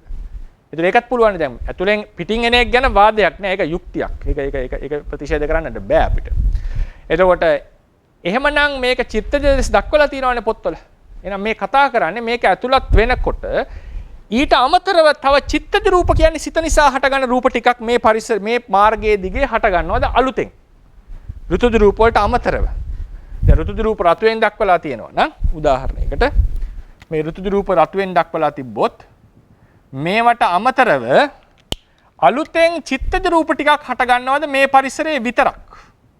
ඒකද මේ ආස්වාස ප්‍රස්වාසයේ චිත්තජය කියන්නේ හේතුව කියලා අහන්න පුළුවන්. මෙතන ඇතුළේ එකක් හට ගන්නවා සිත නිසා. ඒක තව තරකයක්. දෙකම තියෙනවා එතකොට. එතකොට ඒකෙදි දැන් එන ප්‍රශ්නේ තමයි එහෙමනම් මොකද්ද ආස්වාස ප්‍රස්වාසය? දැන් මේ අපි පැහැදිලිවම දන්නවා මේ ආස්වාස ප්‍රස්වාසය කියන්නේ ගන්න පිට කරන හුස්ම කියන එක. එතකොට විසුද්ධි මාර්ගයේ විස්තර කරනවා ආස්වාස ප්‍රස්වාසයේ ඒකාන්ත චිත්තජයි. පළවෙනි ප්‍රශ්නේ. ඒකාන්ත චිත්තජයි. එහෙමනම් ආස්වාස ප්‍රස්වාසයේ මේ ඍතුජ සහ චිත්තජ දෙකම වෙන්නවා මේ ක්‍රමයේ හැටියට. මොකද ගන්න පිට කරන එකනේ. නේද? එහෙනම් ඍතුජ චිත්තජ දෙකම විය යුතුයි. පොත්වල තියෙන ඒකාන්ත චිත්තජයි කියලා. ඒක ඒකාන්ත ඒක පළවෙනි විසඳ ගන්න තියෙන ගැටලුව. එතකොට එහෙම නැත්තම් කියන්නේ නම් මේ ඇතුළත් වෙන එක ආස්වාස ප්‍රස්වාසය නෙවෙයි මේක තමයි ආස්වාස ප්‍රස්වාසය. චිත්තජ රූපේද ආස්වාස ප්‍රස්වාසය. ඒක දෙවෙනි. එතකොට මේ විදිහට විස්තර කරන්නට වෙනවා. එතකොට ගැටලුවක් තියෙනවා. ඇයි විසුද්ධි මාර්ගයේ එහෙමනම් පැහැදිලිවම ඍතුජ රූප සහ චිත්තජ රූප කියන උදාහරණයකට කෙල සහ දහඩිය කියන ඒවා ඍතුජ සහ චිත්තජයි. විසුද්ධි මාර්ගය හැටියට. ඍතුජ සහ චිත්තජයි. ඇයි එහෙනම් මේකත් ඍතුජ සහ චිත්තජ කියලා කිව්වේ නැත්තේ කියන ප්‍රශ්නේ මතුවෙනවා. ඒක පළවෙනි ගැටලුව. ඊළඟට එන එක තමයි දෙවැන්න තමයි යුක්ති ගැටලුව. අරක ආගම ගැටලුව, යුක්ති ගැටලුව. පිටුව 4 දෙවෙනි ඡේදය. දෙවැන්න යුක්ති ගැටලුව කිව්වා. එනම් යම් හේකින් ශරීර අභ්‍යන්තරයේම චිත්තජ රූප වශයෙන් ආස්වාස ප්‍රස්වාස වායුව හටගනී නම් බාහිර වාතේ නෙවෙයි කතා කරන්නේ මේ ඇඟ ඇතුලේ හටගන්න එකක් නම් හරිනේ දියට සිටින පුද්ගලයාටද නාසය සහ මුඛය වසා සිටින විටද බාහිර වාතයෙන් තොරව ජීවත් විය හැකි වෙන්න බෑ. එහෙම නැත්නම් යාගේ ආස්වාස ප්‍රස්වාස පහළ වෙන්නට ඕන. නේද? ඇයි හේතුව වතුර යට ඉන්න කෙනාට අදාළ නැහැනේ මෙහෙන් වාතය නැතුණාට මෙතන හටගන්නේ අලුතෙන් හටගන්නේ එක නම් ආස්වාස ප්‍රස්වාසය. නේද? වතුරේ හිටියත් මේක වැහිලා මේ ටිකේ ආස්වාස ප්‍රස්වාස හට ගන්නට ඕන. එතනයි තව යුක්ති ගැටලුවක් පැනනවා කියනවා. අපි කියනවා වතුරේ ඉන්න කෙනා හුස්ම ගන්න නැහැ කියලා. වතුරේ ඉන්න කෙනාට ආස්වාස ප්‍රස්වාස නැහැ කියලා. කාස් නහයයි කටයි වැහුවම ආස්වාස ප්‍රස්වාස නැති වෙනවා. උපරුන්දනේ වෙනවා. ඒ වගේම ආස්වාස ප්‍රස්වාස නැති වුණොත් මිනිහෙක් මැරෙනවා කියලා අපි කියනවා. එhmenan අර ආස්වාස ප්‍රස්වාසය නිසා ජීවත් වෙන්න පුළුවන් වෙන්න ඕනේ. අපි කමන්නේ මෙහෙම කියමුකෝ. මේකෙන් තමයි ජීවත් වෙන්නේ මේක වෙනම එකක්. ජීවත් වෙන්නේ ආග්‍රහණය කර ප්‍රශ්න ගොඩක්. ආග්‍රහණය කරන වායුවෙන් ජීවත් වෙන බව ඇත්ත. ඒක ආස්වාස ප්‍රස්වාසය නෙවෙයි මේ හටගන්න එක විතරක් ආස්වාස ප්‍රස්වාසය කියලා තර්කයක් ගෙනාවොත්. ඒතර ආස්වාස ප්‍රස්වාසය යනු මේක. එහෙම වුණත් ඒක යන්න පුළුවන් ගමනක් නෙවෙයි. නමුත් එහෙම වුණත් දියට ඉන්න කෙනාට ආස්වාස ප්‍රස්වාස පහළ වෙන්නට නේද? බාහිර වාතයකින් තොරව. ඒ කියන්නේ මෙතන චිත්තජ රූපයක් නම් ඒ කියන්නේ මම දෙවෙනි එකට න්යාය පළවෙනි එක තමයි ඍතුජයක චිත්තජ වුණා කියන එක. ඒක අපිට විසඳ ගන්න හරි අමාරුයි ඒ ක්‍රමය. එහෙනම් දෙවෙනි තර්කයේ තමයි ඍතුජත් එනවා චිත්තජත් අලුතෙන් හට ගන්නවා. හරිනේ චිත්තජ ටිකුත් හට ගන්නවා. දෙකම ආස්වාස ප්‍රස්වාසය කියලා කිව්වොත් විසුද්ධි මාර්ගයක ගැටෙනවා ඒකාන්ත චිත්තජයි කියලා කිව්වා. එතන ප්‍රශ්නයක් එනවා. හරිනේ මේ නිල් පාට එක විතරක් චිත්තජ රූප විතරක් ආස්වාස ප්‍රස්වාස කියලා කිව්වත් එන ප්‍රශ්නේ තමයි වතුර යට ඉන්නකොට එනං ආස්වාස ප්‍රස්වාස වැඩ කරන්නට ඕනේ. ඇයි බාධාවක් නැහැ නේද?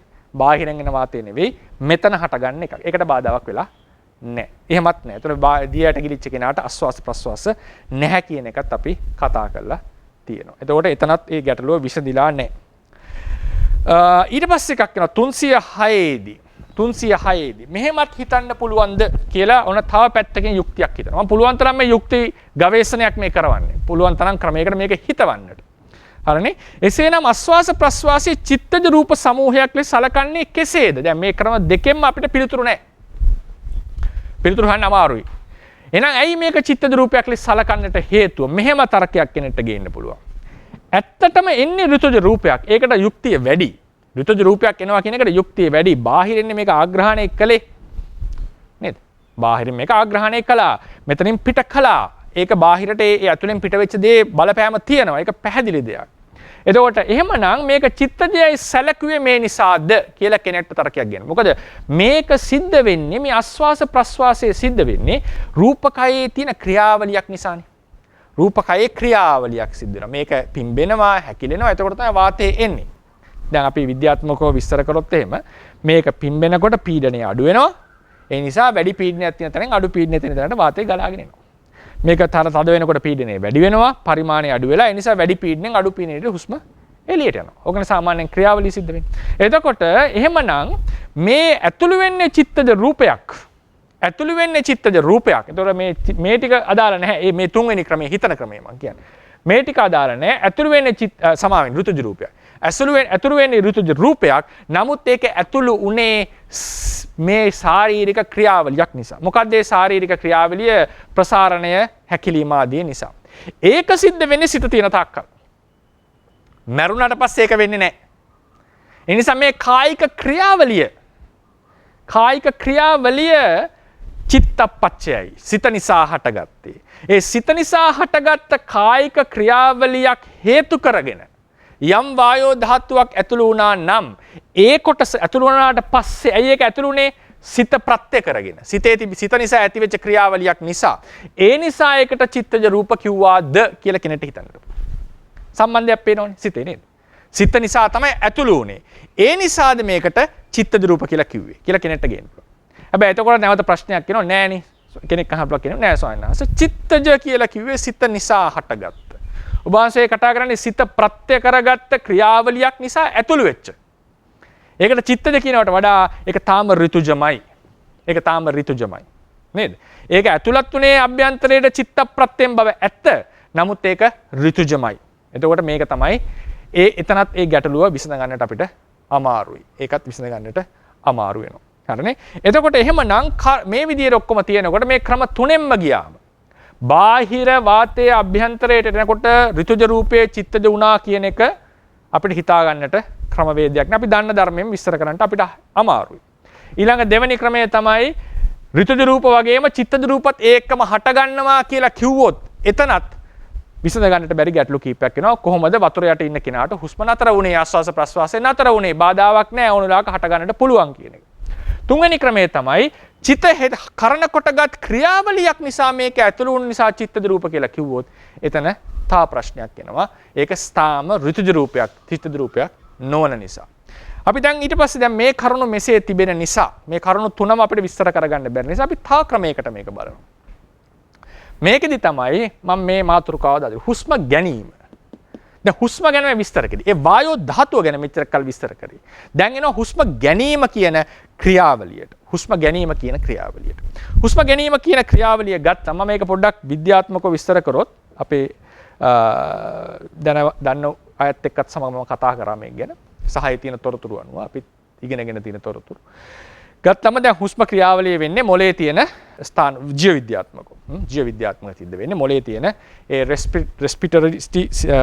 රෙස්පිරටරි සිස්ටම් සෙන්ටර් එකෙන් තමයි වෙන්නේ. ඒකෙන් ඒ සංඥා යවලා ජීව විද්‍යාත්මක ගත්තම ඒ සංඥා අනුව මාංශ පේශීන් හැකිලීම සහ සංකෝචනයේ ප්‍රසාරණය සිද්ධ වෙනවා. ප්‍රසාරණය සිද්ධ වෙනකොට පෙනහැල්ලු වල ප්‍රසාරණය වෙනකොට අවකාශය වැඩි වෙනවා. අවකාශය වැඩි වෙනකොට අපි දන්නවා පීඩනය අඩු වෙනවනේ නේද? අවකාශය වැඩි වෙනකොට වායුවක් තියෙන පරිසරයක පීඩනය අඩු වෙනවා. ඒතර වැඩි පීඩනයෙන් අඩු පීඩනයට වායුව යනවා කියන එක සාමාන්‍ය කරුණක්. ඒ නිසා බාහිර පීඩනය වැඩි අභ්‍යන්තර පීඩනය අඩු නිසා නාස් කුහරය තුලින් වාතය ගමන් කරලා පෙනහැලු පිරෙනවා. මේක තමයි සාමාන්‍ය ක්‍රියාවලිය. ඊට පස්සේ ඒ වගේම මොලේන් එන සිග්නල්ස් ටිකක් නිසා සංඥා ටිකක් නිසා මොකද වෙන්නේ? මේක හැකිලෙනකොට පෙනහළු අභ්‍යන්තරයේ තියෙන පරිමාණය අඩු වෙනවා. අඩු පරිමාණයකදී පීඩනය වැඩි. ඒ ප්‍රමාස්කන්ධයේ නියතව තිබුණොත් පීඩනය වැඩි වෙනවා. ඒතකොට බාහිරට වඩා අභ්‍යන්තරයේ පීඩනය වැඩි. බාහිර අඩුයි. ඒ නිසා මේක එළියට ගමන් කරනවා. දැන් මේ සියල්ල වෙලා තියෙන්නේ අපේ බලපෑමකිනුත් තොරව. සාමාන්‍යයෙන් ඔටෝ වෙන්නේ. අපිට ඕන නම් හිතලත් මේක කරන්නට පුළුවන්. ඒක මොලේ වෙන තැනකින් සිද්ධ වෙන්නේ. දැන් මේ විදියට ගත්තම මේ ක්‍රියා දෙකම සිද්ධ වෙන්නේ මිනිස්සයා ජීවත් වෙනකොට. මිනිස්සයා ජීවත් වෙනකොට. දැන් මේ ජීව විද්‍යාත්මක ක්‍රියාවලිය පැහැරින් තියන්නකෝ. දැන් මේක මොලෙත් එක්ක තියෙන සිද්ධිය අපිට අදාළ මේ කියන්නේ තේරවාදයට තරම් අදාළ වෙන්නේ නැහැ. නමුත් ඒක තමයි සාමාන්‍ය සිද්ධ වෙන ක්‍රමවේදය. අපිට පැහැදිලිවම බාහිරින් දැක්කම පේන දේ තමයි කය ප්‍රසාරණය වෙනවා, කය හැකිලෙනවා. මේක පැහැදිලිනේ. කය ප්‍රසාරණය වෙනවා, කය හැකිලෙනවා. මේක වෙන්නේ සිත තියෙන තාක්කල් නේද?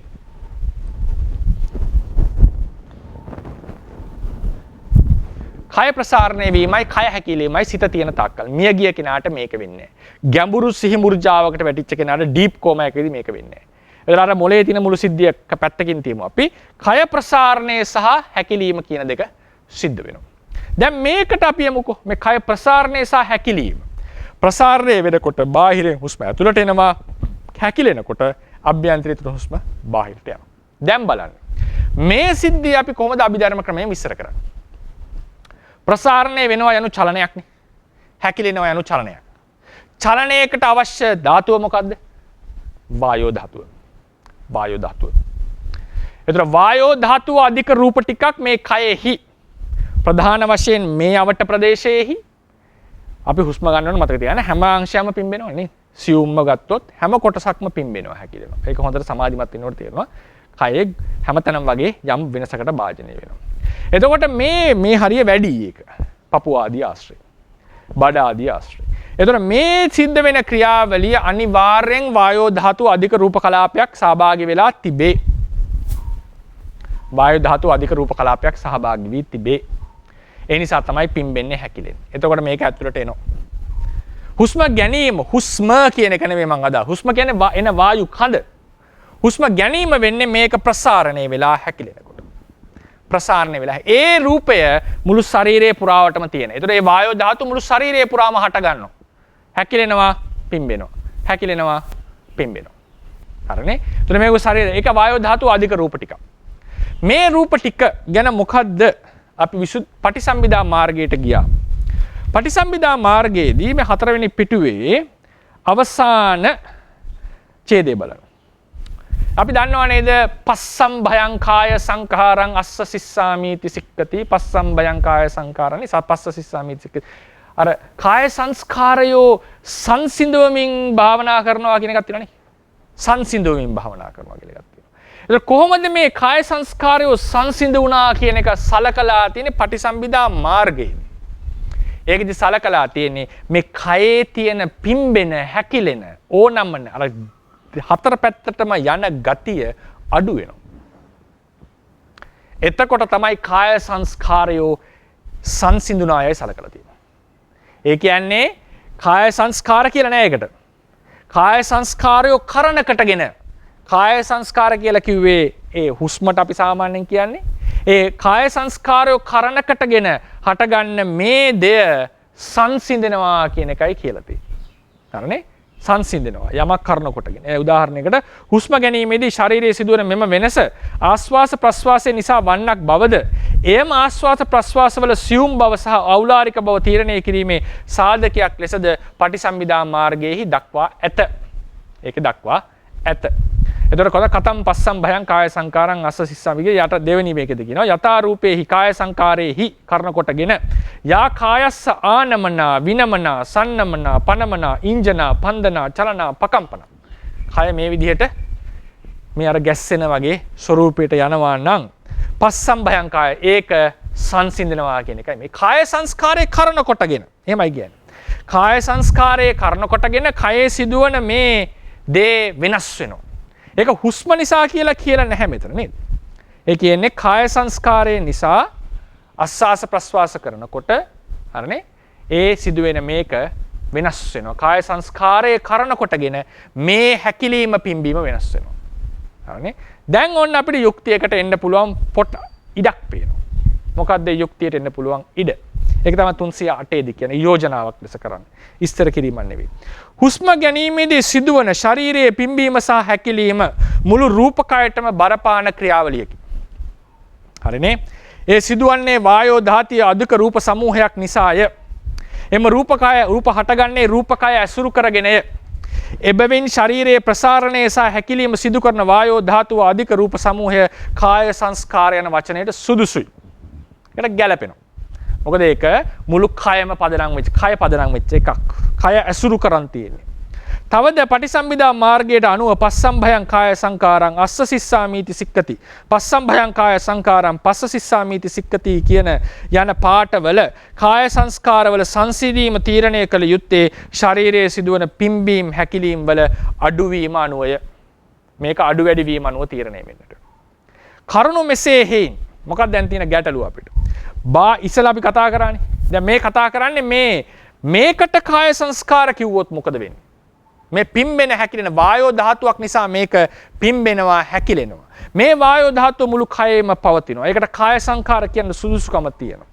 සහ යම් කාය සංඛාරයක් කරන කොටගෙන කයේ තියෙන පිම්බීම් හැකිලීම් ආදී අඩුවීම එහි සංසිඳීම ලෙස සලකනවා නම් ඒකටත් මේ ව්‍යවහාරයට සුදුසුයි. මොකද මේ වායෝ ධාතුව සංසිඳෙනකොට නේද? මේ වායෝ ධාතුව අඩු වෙන්න ඒකේ සංසාන්ත භාවයේ එන්න පිම්බෙන ප්‍රමාණය අඩුයි. වැඩිපුර ඇති වුණොත් නේ පිම්බෙන්නේ. නේද? ඒ කාය සංස්කාර ඒ වායෝ ධාතුව වැඩි වෙන්න පිම්බෙනවා. ඒක සියුම් වෙන්න පිම්බෙන එක අඩු වෙනවා. ඒ නිසා පටිසම්භිදා මාර්ගයේ හැටියට සංසිඳීම සිද්ධ වෙන මනින ක්‍රමය මේකේ සිද්ධ වෙන පිම්බීම හැකිලීම ආදී අඩුවීම. ඒ නිසා කාය සංස්කාර කියන වචනයට මේක දාන්නට මේ පිම්බෙන හැකිලෙන බව. ඒක සිත නිසා සිදුවෙන බවටත් යුක්තිය පැහැදිලි. සහ ඒක අනුව කාය සංස්කාරයේ තිබෙන සංසිඳීම තීරණය කිරීමත් පටිසම්භිදා මාර්ගයේ තියෙන කල්හි ආස්වාස ප්‍රස්වාසය ඒ වගේම චිත්තජ වායෝ ධාතුවක් ලෙස පෞරාණික අටුවාවල සඳහන් වෙච්ච නිසා පෞරාණික අටුවාවල ඒක ඒකාන්ත චිත්ත ඒකයි බුද්ධ ඝෝෂාසි ලිපි ගන්න නෙවෙයි පෞරාණික අටුවාවේ තියෙන එක නුනස් ලියන්නේ ඒකේ හැටියට ආපු සම්ප්‍රදාය හැටියට චිත්තජ රූපයක් ආස්වාස ප්‍රස්වාස ඒකාන්ත චිත්තජ රූපයක්. එතකොට ඒක චිත්තජ රූපයක් වෙන්නට හේතුව අපිට සිත ඇති කල්ලි තමයි මේ ප්‍රසාරණ හැකිලීම් සිද්ධ වෙලා තියෙන්නේ. ඒ නිසා මෙතනදී අපි දැන් කලින් කතා කරා දැන් මම මේ යුක්තියට හුස්ම ගැනීම සම්බන්ධයෙන් එනකොට ඉස්සලා අපිට තිබිච්ච ප්‍රශ්න මොනවද? බාහිර ඍතුජ රූපයක් අභ්‍යන්තරයට එනකොට චිත්තජ උනේ කෙසේද විසඳ ගන්නට අමාරුයි. ඒක එන කල්හි ඇතුළත් වෙනකොට තවත් චිත්තජ රූප ටිකක් හටගත්තද ඇතුලෙන්. එහෙම වුණොත් එහෙම වතුර යට ඉන්න කෙනා ඊ ආස්වාස ප්‍රස්වාස තියෙන්නට ඕනේ. ඒ ඇතුළත් උනේ චිත්තජ ක්‍රියාවලියක් නිසා. ඒ නිසා ඇතුළත් උනේ එකට චිත්තජ කිව්වද? එහෙම වුණොත් තාමත් ඒක හැබැයි තාමත් ඒක ඍතුජයි. හරිනේ? චිත්තජ ක්‍රියාවලියක් නිසා ඇතුල් වෙච්ච ඍතුජයකට චිත්තජ කිව්වොත් ඒක චිත්තජ විවාහයට සුදුසු නැහැ. අපි වෙන ක්‍රමයකට හිතුවද. හැබැයි මේ සිද්ධ වෙන ප්‍රසාරණ සංකෝචන කියන ඒවා සිද්ධ වෙන්නේ වායෝ ධාතුවක් නිසා. ඒක අභිධර්මයට එකඟයි. ඒ ප්‍රසාරණ සංකෝචනය වෙන්නේ සිත තියෙන තාක්කල්. ඒ නිසා ඒ වායෝ ධාතුව හටගන්නේ චිත්ත ප්‍රත්‍යයෙන් කිව්වත් ඒකත් පිළිගන්නට පුළුවන්. ඒ වායෝ ධාතුව මුළු කයම ඇසුරු කරනවා කිව්වම ඒකට කාය සංඛාර කියන යමක පාඩයක් ගැලපෙනවා. මහා විසුල වේදල්ල සූත්‍රයේ තියෙන පාඩයක් ගැලපෙනවා. ඒ කාය සංස්කාරයේ පස්සම්බණය සංසිඳීම විස්තර කරලා තියෙන පටිසම්භිදා මාර්ගයේ කයේ පිම්බීම හැකිලිම අනුව කියන කොටත් ඒකට තව ගැලපෙනක් තියෙනවා. ඒ නිසා මේක යුක්තිය පෞද්ගලිකව මගේ පෞද්ගලික අදහසක්. පෞද්ගලිකව මට පෙනෙන්නේ යුක්තිය. ඒක ඔප්පු කරන්න කියන යුක්තියක් ලෙස පෙනෙන තැන එකම තැන. මේක චිත්තජ රූපයක් ලෙස සලකමින් මේක ඍතුජ රූපයක් වුණා මේ කිසි ප්‍රශ්නයක් නෑ අපිට. හෝ ඍතුජ සහ චිත්තජ මිශ්‍රණයක් වුණා ඒත් ගැටලුවක් නෑ. නේද? මේක ප්‍රශ්නයක්වත් මේ ගමන් මාර්ගයක් එන්නේ මේක ඍතුජ රූපයක් කියලා කිව්වා නෑ. විසුද්ධි මාර්ගයේ ඒකාන්ත චිත්තජයි කියලා. එතකොට එහෙනම් ඒකෙන් කියනවා ඍතුජ රූපක් තියෙන්න බෑ චිත්තජ පමණයි. ඒතකොට එළියෙන් එන ඍතුජ රූපයක් කියන එකට පැහැදිලි යුක්තියක් තියෙනවා. ඒක අපිට ප්‍රතිෂේධ කරන්න බෑ. ඒක ඉතින් ඒක කරන්න පදනමක් නෑ. ඒ නිසා තමයි විෂ වායුවක් ආග්‍රහණය කළා මැරෙන්නේ. නැත්තම් මැරෙන්නේ විෂ වායුවෙන් නම් විෂ වායුව නිපදවලා තියෙන සිතෙන් වෙනවා. නේද? විෂ වායු චිත්තජ රූපයක් වෙනවා. දෙකෙම හට ගන්නවා කිව්වොත් විසුද්ධි මාර්ගයේ පාඨයට ප්‍රශ්නයක් වෙනවා. ඒ වගේම වතුර ඇතුලේ ඉන්න කෙනා හුස්ම ගන්නවා කියන එකත් ප්‍රතිෂේධ හුස්ම නොගන්නවා කියන එක විස්තර කරන්න බැරි වෙනවා. මේ සියලු සාධක සහිතව අපිට යන්න ඕන නම් ඉස්සරහට. පෞද්ගලිකව මට පේන එකම ක්‍රමය, එකම පදනම කාය සංස්කාර කියන එකට දාන්නට තියෙන මේ කයේ තිබෙන මේ හුස්ම ගැනීමේ ක්‍රියාවලිය සිද්ධ කරපු වායෝ අධික රූප කලාප ටික. ඒක ඇති වෙන කල්ලි මේක ඇතුළත් වෙනවා පිට වෙනවා. සිත සංසිඳනකොට මේ වායෝ ධාතුව සංසිඳනකොට මේ ක්‍රියාවලිය සංසිඳනවා. ඒක මුළු කයම ඇසුරු කරන නිසා ඒක කාය සංස්කාර කියන වචනයටත් ගැලපෙනවා. ආස්වාස ප්‍රස්වාසය ඇසුරු කරන්නේ කරජකය කියන ප්‍රකාශනයටත් ගැලපෙනවා. මොකද කරජකය තමයි මම තල්ලු කරන්නේ. මෙන්න මේ කියන තොරතුරු නිසා මේක යුක්තියක් පෙනෙන බව තමයි මේක ගැන විස්තරයක් කරන්න තියෙන්නේ. මම දන්න අධ්‍යයනය තුලින්. ඒක වෙනස් වෙන්නට පුළුවන්. ඒක සම්පූර්ණ ප්‍රතිෂේධ වෙන්න පුළුවන්. මට මග හැරිච්ච තැනක් තියෙන වෙන්න පුළුවන්. එහෙම වුණොත් මම නිහතමානීව පිළිගන්නවා. අපිත් උත්සාහ කරේ ඒක කොහොමද මේක තේරවාදයට විස්තර කරන්නේ තියෙන ක්‍රමය අනුව විස්තර කරන්නේ. නමුත් මේක විස්තර විය යුත්තේ මේ ආකාරයෙන් කියන යුක්තිය තමයි අවසානයේදී පෙනෙන්නට තියෙන. ඒ නිසා තමයි අවසානයේදී 308 ඒ දෙවැනි ඡේදයේ මම කියන්නේ 308 කරුණු මෙසේ හේයින් බාහිර ඍතුජ වාතයේ අභ්‍යන්තරයේ පිවිසෙන විට චිත්තජ රූප බවට සහ අභ්‍යන්තර චිත්තජ රූප බාහිරට ගිය විට ඍතුජ රූප බවට පත්වන්නේ යයි සැලකීමට වඩා හුස්ම ගැනීමේ ක්‍රියාවලියේදී ඇතිවන ශරීරයේ පිම්බීම සහ හැකිලීම ඇති කරන වායෝ ධාතුව චිත්තජ රූපයක් ලෙස සැලකීම සහ එයම කාය සංස්කාරයේ සැලකීම වඩාත් යුක්ති සහගත බව පෙනේ. නමුත් මෙම අදහස තවදුරටත් ගැඹුරින් විමසිය යුතුයමය.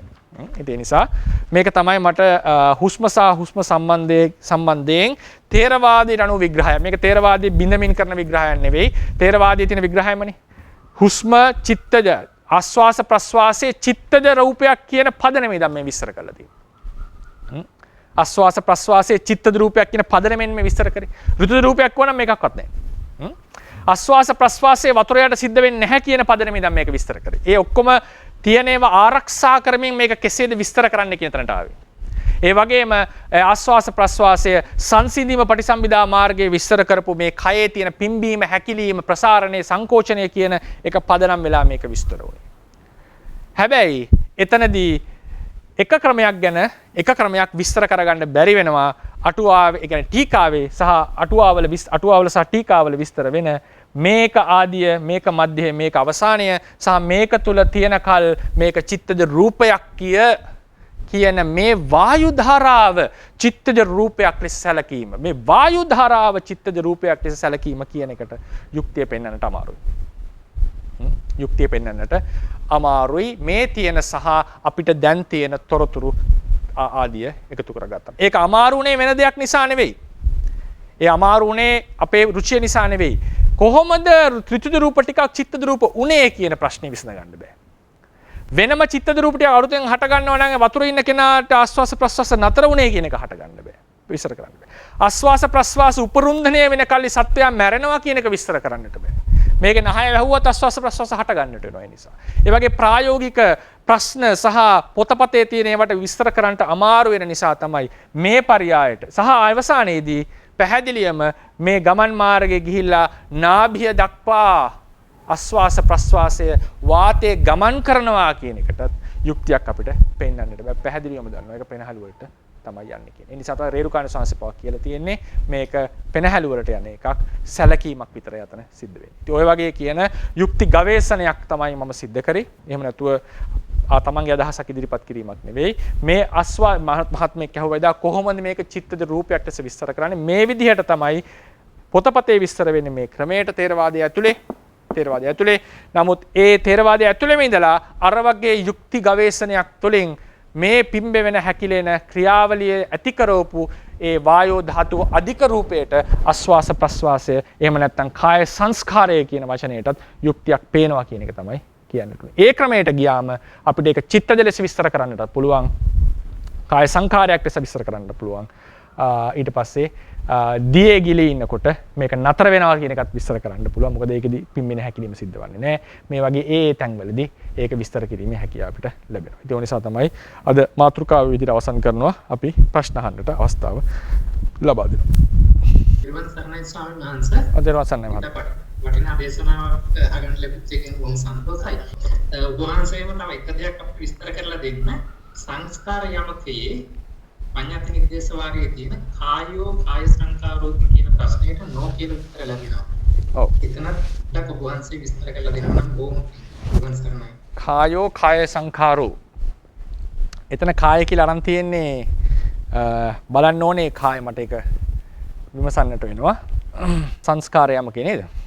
කායෝ කාය සංඛාරෝ කායෝ කාය සංඛාරෝ කායෝ කාය සංඛාරස්ස සංඛාරෝ කාය සංඛා අස්සස පස්සස කාය කායති ධම්ම කාය පටිබද්ධාති වචනතු කාරණ භූතස්ස කරද කායස්ස ඵල භූතෝ ඒව සංඛාරෝති කාය සංඛාරෝ අපරෝණය න කාය කායාදෝ කාය සංඛාරාදීන නාමං තස්මා නෝති පටිච්චේදෝකත අනුලෝම තව යස්මාන කායාදයෝව කාය සංඛාරාදීන නාම ඒකේ කියනවානේ කාය සංඛාරෝ කායෝ කිව්වම ඔවුනේ කියන්නේ නේද කායෝ කාය සංඛාරෝ ඒ කියන්නේ මේ මෙතන ගන්න මම ඒක පොඩ්ඩක් විමසලාම දෙන්නම් උත්තරයක් නිකන් මේ වෙලාවේ කියන්නේ නැතුව තා පොඩ්ඩක් ඒක බලලා මට මේ වෙලාවේ මේක එකපාර ඔලුවට එන්නේ නැහැ. එතන කය නෙවෙයි කියලා කියන්නේ අපිට මේ අපි ගන්න කරජකය නොවේ කියන එක තමයි. ඒක මට යන්න වෙනවා මේ කොහොමද කාය කියන එක අර්ථකථනය කරලා තියෙන්නේ යමක දීප් මොකද යමක වාචනා මාර්ගවල කියලා.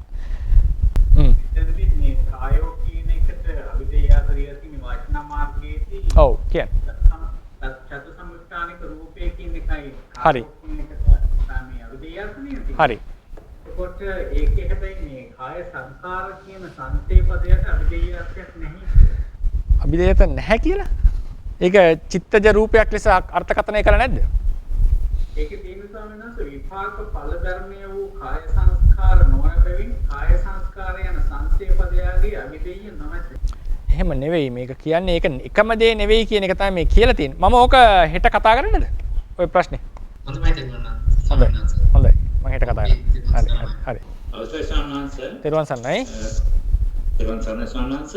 අපි දැන් හුස්ම ගැනීමේදී සම්මානස අපේ සිතේ පහළ වෙන ඒ ස්වභාවය අනුව සමහරට අතුලට ගන්න හුස්ම රැල්ලට වැඩිය ප්‍රාශ්වාස හුස්ම රැල්ල වෙනසක් ඇති වෙනවා සමහරට උෂ්ණත්වය වැඩි වෙන්න පුළුවන් නැත්නම් හුස්ම ගන්න වේගය වැඩි වෙන්න පුළුවන් සම්මානස. සමහරට අපි ද්වේෂසිතක් ඇති වුණාම සමහරට හුස්ම ගන්න වේගය වැඩි වෙනවා. ඒ වගේ අවස්ථාවල සම්මානස එතකොට අපිට ඒ වගේ තැන්වල හිතන්න පුළුවන් සම්මානස අතුලට ගන්න චතුච රූප වගේම පිටවෙන රූපේ ආස්වාස රූපේ චිත්ත රූපවල ඇති වෙන කියලා හිතාගත්තොත් නිරවචන ඒ කියන්නේ යන්නේක ටිකක් අර සැරට පිට වෙන එක නේද? සැරට සහ මොකක් හරි ඒක සැර භාවය දකින්නේ මම හිතන්නේ පෞද්ගලිකව නිකන් අපිට මේ දැන් උඩට ගන්න එක යටට යන එකනේ අපිට අත තිබ්බොත් එහෙම හැපෙන්නේ නේද? ඒ නිසා අපිට දැනෙනවා මිසක් මේ උඩට යන එක හැපෙන තැනක් නැහෙනේ. ඇඟිල්ල වගේ. ඒක සිදුරු රස්සෙන් යන එකනේ. ඔය දරුණුයි වගේ පේන්නේ මං හිතන්නේ ඒ දිශාව අනුව නේද? නැද්ද? ඔව් බෑග් එකක් කියම දැම්මොත් ඒක තේරෙනවා. ගොඩක් ටක් ගාලා ඇදිලා යනවා ඇතුළට. ඒකත් හොඳ සැර එකක් යන්නේ ඇතුළට. මහන්සි වෙච්ච වෙලාවට. ඒක වෙනසක් ඇති මන් නැහැ කියන්නේ නැහැ. සහ ඊට පස්සේ ඒකේ උෂ්ණාදිය වැඩි වෙන්න හේතුව නම් කාබන් ඩයොක්සයිඩ් වැඩිනේ. ඒක සාමාන්‍යයෙන් ඒ ශරීරයේ තියෙන මෙටබොලිසම් ඒ කියන්නේ මේ බහිස්ත්‍රාවීය දෙයක් වශයෙන් කාබන් ඩයොක්සයිඩ් එකතු වෙනවා ග්‍රන්ථි වලින් වාතයට. එතකොට ඒක උෂ්ණ අධික වායුව කාබන් ඩයොක්සයිඩ් කියලා කියන්නේ. එතකොට ඒ ශරීරයෙන් උෂ්ණය පිට වෙච්ච ක්‍රමයක් ඒක. වේගය අඩු වෙන. යන්නේකේ වේගය වැඩිද සමහරලාට? යන්නේකේ දෙකේම යන්නේකේ සමහරට ඒක තමයි. දැන් මේක ගත්තම දැන් මේක කොහොමද වේගය මේක එළියේ තියෙන එකක් නේ. මේක ඇදෙන්නේ සාමාන්‍යයෙන් මෙතන පීඩනය අඩු වුණාම ඒ නිසානේ ඇදෙන්නේ. එතකොට යුක්තිය ලෙස මට පේන්නේ මේක පිම්බෙන එක වැඩි වෙලා. පිම්බෙන වේගය වැඩි වෙලා. පිම්බෙන වේගය වැඩි වෙච්ච ගමන් එකපාරට වැඩි වෙච්ච ගමන් ටක් ගාලා මේක කඩාගෙන යනවා ඇතුළට හුස්ම. මේක එකපාරට තද වෙච්ච ගමන් මෙහෙට එනවා එළියට. එතකොට අර පිම්බ වෙන හකුලවන වේගය තමයි වැඩි කරලා තියෙන්නේ. ස්පන්දනය වැඩි වෙලා තියෙන්නේ. අපි මහන්සි වුණාම.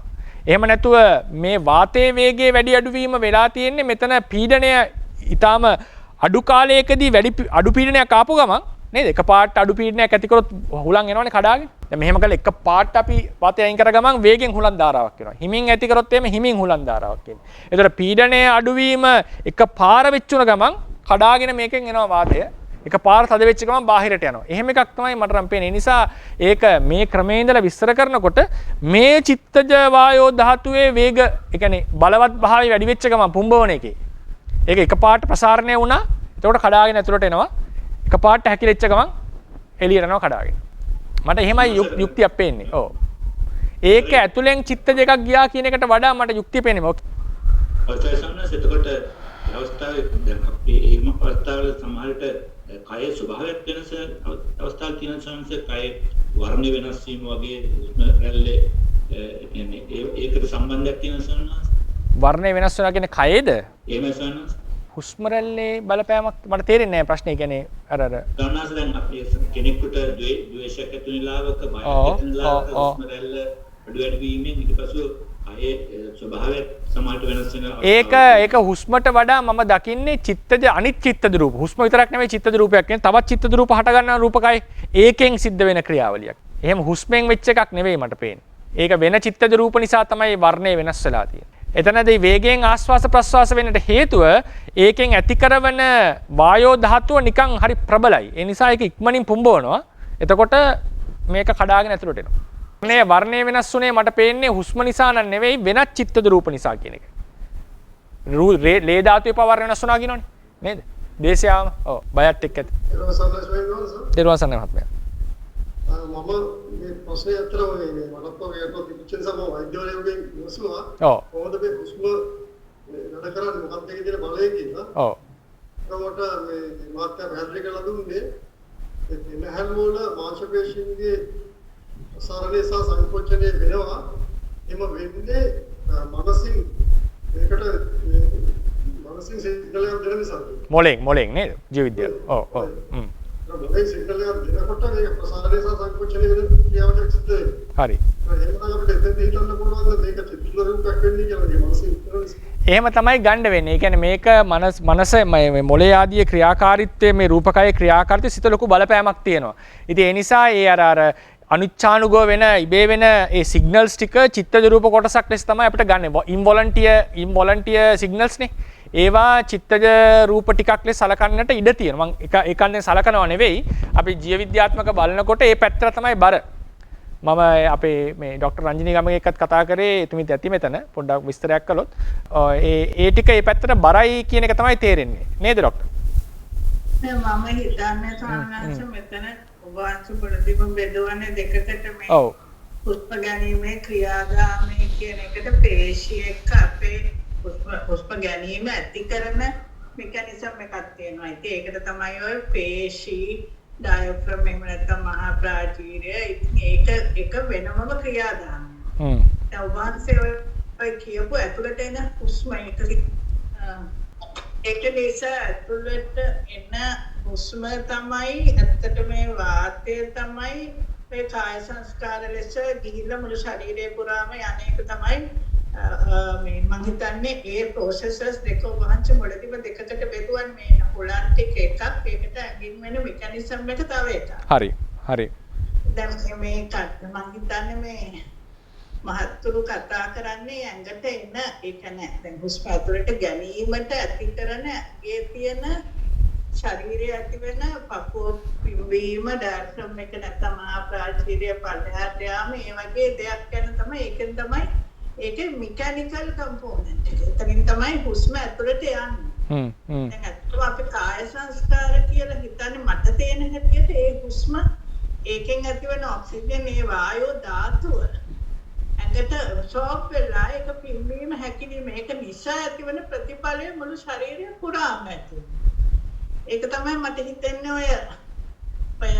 ඔය දෙකේ වෙනස කියලා මට හැඟෙන්නේ. ඉතින් ඔය මහත්තයා කිව්වා වගේ අපිට මේ දැන් හුස්ම ගන්න මම දැන් ඉස්සෙල්ලා කතා කරමු මහත්තයා කිව්වේ ඉන්ස්පිරේටිව් ෆ්ලෝ රේට් එකයි එක්ස්පිරේටිව් ෆ්ලෝ රේට් එකයි ගැන කිව්වේ. ඒක හුස්ම ඇතුළට එීමේ වේගයයි පිටවීමේ වේගයයි එළියට යන්නේ වේගයයි. දැන් ඇතුළට මේ වේගය අපිට හිතෙන්නේ පපුව එක්ස්පෑන්ඩ් වෙනයි ඩයෆ්‍රම් එක පල්ලෙහාට යන්නේ එකෙන් ඇති වෙන වොලියුම් එකේ වැඩි වෙන එක නිසා ඇතුළට ඇදගලා එනවා. ඔව්. ඒකට අපි සාමාන්‍ය රෝගවල ඉන්ස්පිරේටරි ෆ්ලෝ රේට් එක මම දන්නේ නැහැ මෙහෙ රෙස්පිරේටරි එක්ස්පර්ට් කෙනෙක් ඉන්නවාද කියලා අපි දන්න හැටියට අපි ඒක එච්චර මනින්නේ නැහැ ඇතුළට එන වේගය.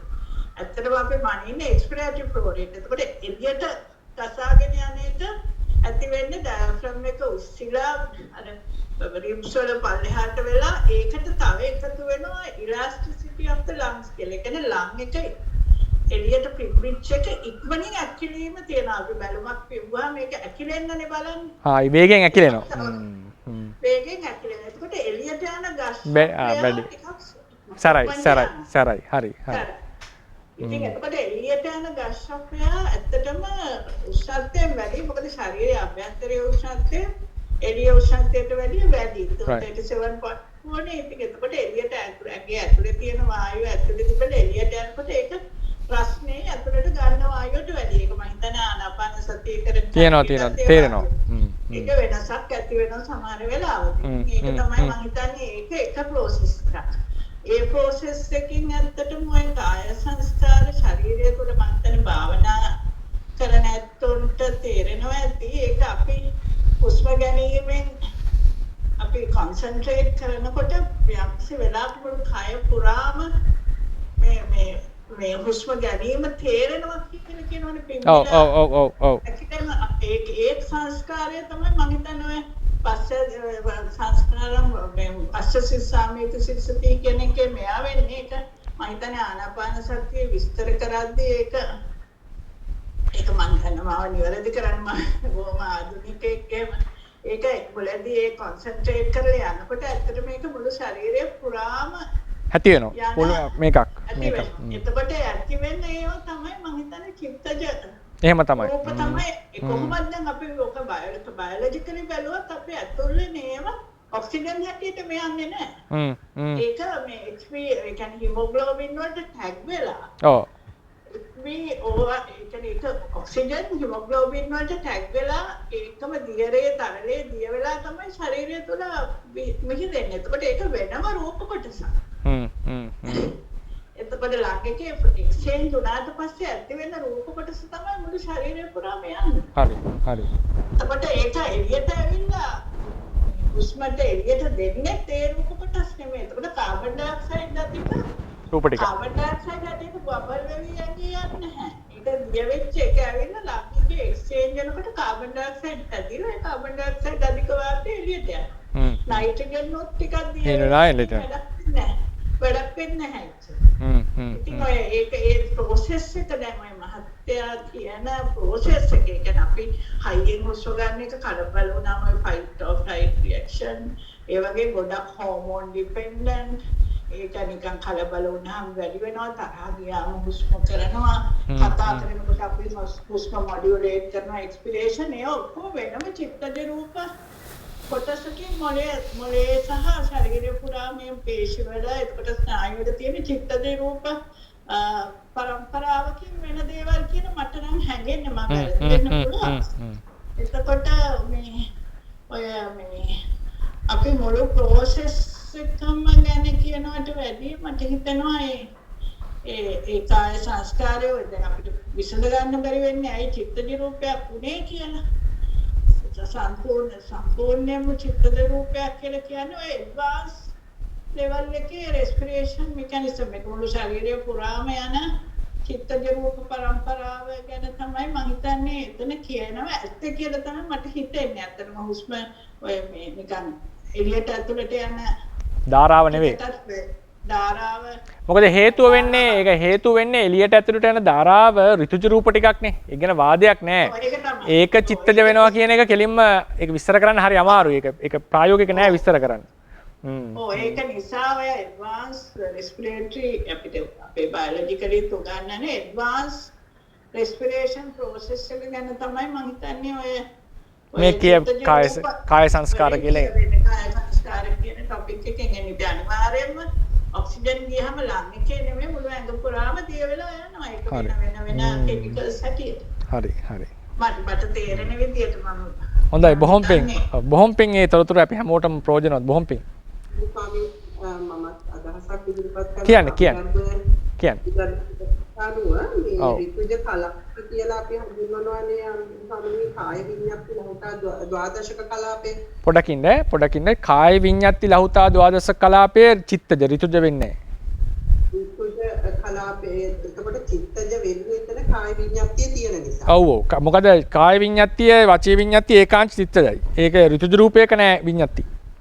ඔව් එතකොට ලහුතා ද්වාදශකයේ තියෙනවනේ ඍතුජ කලාපේ. තියෙනවා. හරි. එතකොට එතන ඒක ලහුතාදී ඒකාදශකයේ සහ සද්ද ලහුතාදී ද්වාදශකයේ. එහෙමයි කියන්නේ. හරි. ද්වාදශකයේ එතකොට 9ක් එතන තියෙනවා. ඔව්. ද්වාදශකයේ 11ක් තියෙනවා. හරි. එතන කලාපය බාහිරේ ඉඳලා අභ්‍යන්තරයට යනකොට ශ්වසන මාර්ගය කරහා එතනදී අපි යනවා කියන්නේ පහළ වීමක් නෙවෙයි වෙන්නේ ස්වාමීනි එතකොට. හරි. එතකොට ක්ෂණයයි පවතින්නේ මේ කාය විඤ්ඤාතිය. ඉතුරු පොඩක් විඤ්ඤාතිය ආවේ කොහොමද එතනට? දැන් බාහිරේ තියෙන අපි කියන ඍතුජ කලාපයකින් එන වාතය හරි මේන එක හරි. අභ්‍යන්තර චිත්තජ කලාපයකට බැහැ ගන්නකොට ඒක වෙන්නේ කොහොමද? එතන තමයි ප්‍රශ්නේ තියෙන්නේ. එතනදි වෙන්නේ චිත්තජ අරමුණට මේකට චිත්තජය හේතු වෙනවා ප්‍රත්‍යක් යෙදෙනවා ස්වාමීනි. නෑ මෙහෙමනේ දැන් මේක પરම්පරාව එනවා නම් මේක ඍතුජ එකක් නම් මේකේ තේජෝ ධාතුවෙන් ඉතින් ඒක හට ගන්න ඕනේ. චිත්තජ කියලා කියන්නේ මෙතන තියෙන සිත නිසා අලුතෙන්ම හට ගන්න රූපයක්. ඒක මේ પરම්පරාව මේක වෙන්න බෑ. ඔව් මේ પરම්පරාව නෙමෙයි කොහොමත් එහෙම යෙදෙන ඒක ඉපදුණු තැනම නිරුද්ධ වෙනවා. නෑ ඒක නෙවෙයි. ඒක නෙවෙයි මේ කියන්නේ. මේක ගමන් කරනවා යනු මේක නිසා මෙතන අලුත් එකක් හට ගන්න. හැබැයි ඒක හට ගන්න ඕනේ මේකේ තියෙන තේජෝ නිසා. එහෙම නැතුව වෙන සිතකින් මේක චිත්තජ වෙනවා කියන්නේ මේ සිත නිසා මෙතන එකක් හටගත්තා. මේකයි මේක අතර කිසිම සම්බන්ධයක් නැහැ. මේක නිසා හට ගන්න ඕනේ වෙනම ඍතුජ කලාපයක්. එතකොට ස්වාමීනි අවිභෝග රූප 8යි. හරි. කාය විඤ්ඤාති ලහුතා රූප තුනක් තියෙනවනේ. ඔව්. විකාර තුන. එතකොට එතනදී ලහුතා රූපයයි කම්මඤ්ඤතා රූපයයි මුද්දා රූපයයි කියන තැන විකාර රූප තුන හටගෙන ඒකත් එක්ක පහළ වීම නිසා තමයි අර කාය විඤ්ඤාතිය එක ක්ෂණයයි පවතින්නේ. ඉතුරු පළමු ක්ෂණයේදී මේ ගෙවිගින්න ඉතුරු ක්ෂණ 16 තමයි මේ කාර්ය කරන්නේ. එතකොට මේ රූපේ විදිලා නැහැ. හරි. සාමුලින්ම විදිලා නැහැ. එතකොට ඒ ප්‍රත්‍යය අරගෙන තමයි මේ ඉතුරු චිත්තජ රූප පහළ වෙන්නේ. එතකොට ඒ චිත්තජ රූපයට ශක්තිය දෙන්න අනිවාර්යයෙන්ම කය ඇතුළට ආවට පස්සේ අපේ කර්ම ශක්තිය බලපානවා. ඒක තමයි අතන අර කාය කර්මයක් විදිහට මේ ආශ්වාස ප්‍රශ්වාසය ඉතලදී ගැලෙන්නේ කියලා මගේ අදහසක්. මම ඒක විස්තර කරේ මම හිතුවේ මේ විදිහට වහන්සේට පැහැදිලි කරනවා නම්. ඔව් ඒක තමයි ඒකේ තියෙන දැන් ඕක තමයි සාමාන්‍යයෙන් විස්තර වෙන ක්‍රමය. ඒ කියන්නේ එන චිත්තජ ඍතුජ රූපය චිත්තජ රූපයක් බවට පත් වෙනවා කිව්වොත් ඒක මම දන්න දැනුමෙන් නම් කිසිම ආකාරයකින් විස්තර කරන්න පුළුවන් නෙවෙයි. ඒ කියන්නේ හේතුව දැන් ඍතුජ රූපයක් යනවා යනු මේකේ තියෙනවා කලාපය මේකේ තේජෝ ධාතුව නිසා තව එකක් හට ගන්නවා. මේක නිසා තව එකක් හට ගන්නවා. මේක එතනම ඉපදෙනවා බිඳෙනවා. ඉතින් මේ ඍතුජ රූප પરම්පරාවක් යනු මේ තේජෝ වලින්මයි හටගත යුත්තේ.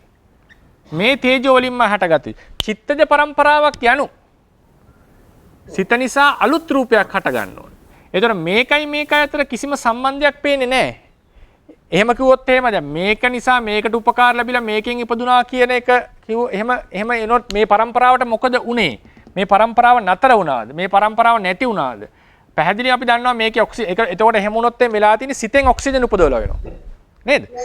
ඔව්. මේ අභ්‍යන්තරයේ ප්‍රශ්වාසයේ ආශ්වාස ප්‍රශ්වාස අතර සම්බන්ධයක් යෙදෙනවනේ. ඇතුලේ අනකිරීමක් නැතුව බාහිරින් පැමිණීමක් නැහැනේ.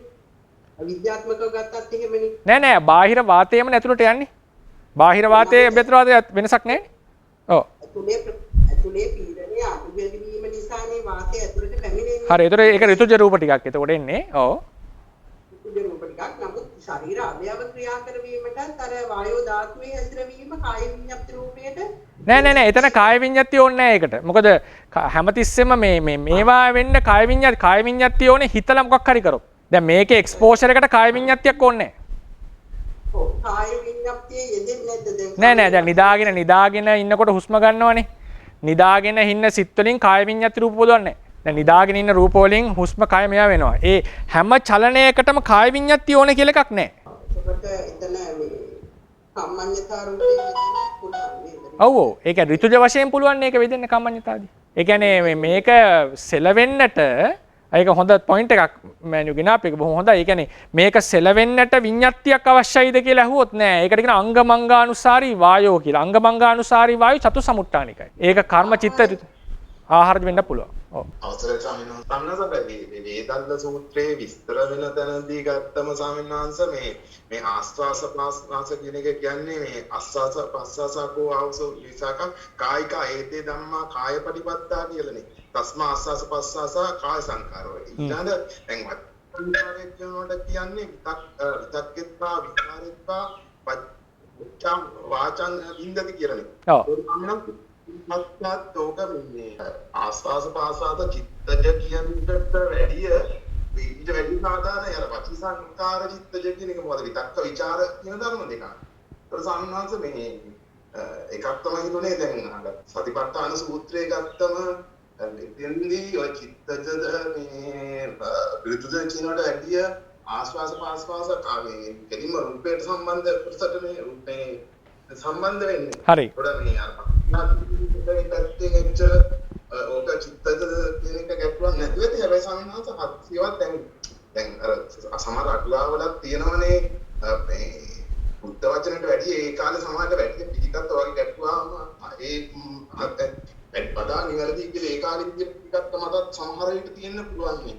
එහෙම එකක් එහෙම ඒක ඒ වාක්‍ය එහෙම නිකන් සාධාරණව ඔප්පු කරන්න පුළුවන් වාක්‍යයක් කියලා මම හිතන්නේ නැහැ. හේතු යුක්ති සහිතව නේද ওই වාක්‍යය? නෑ තමයි ඒක නිකන් අදහසක් ලෙස කියත හැකි. නමුත් එහෙම හිතුමතේ දැම්ම කියන අදහසට එහෙනම් යුක්තියක් ගේන්න ඕනේ වාක්‍ය.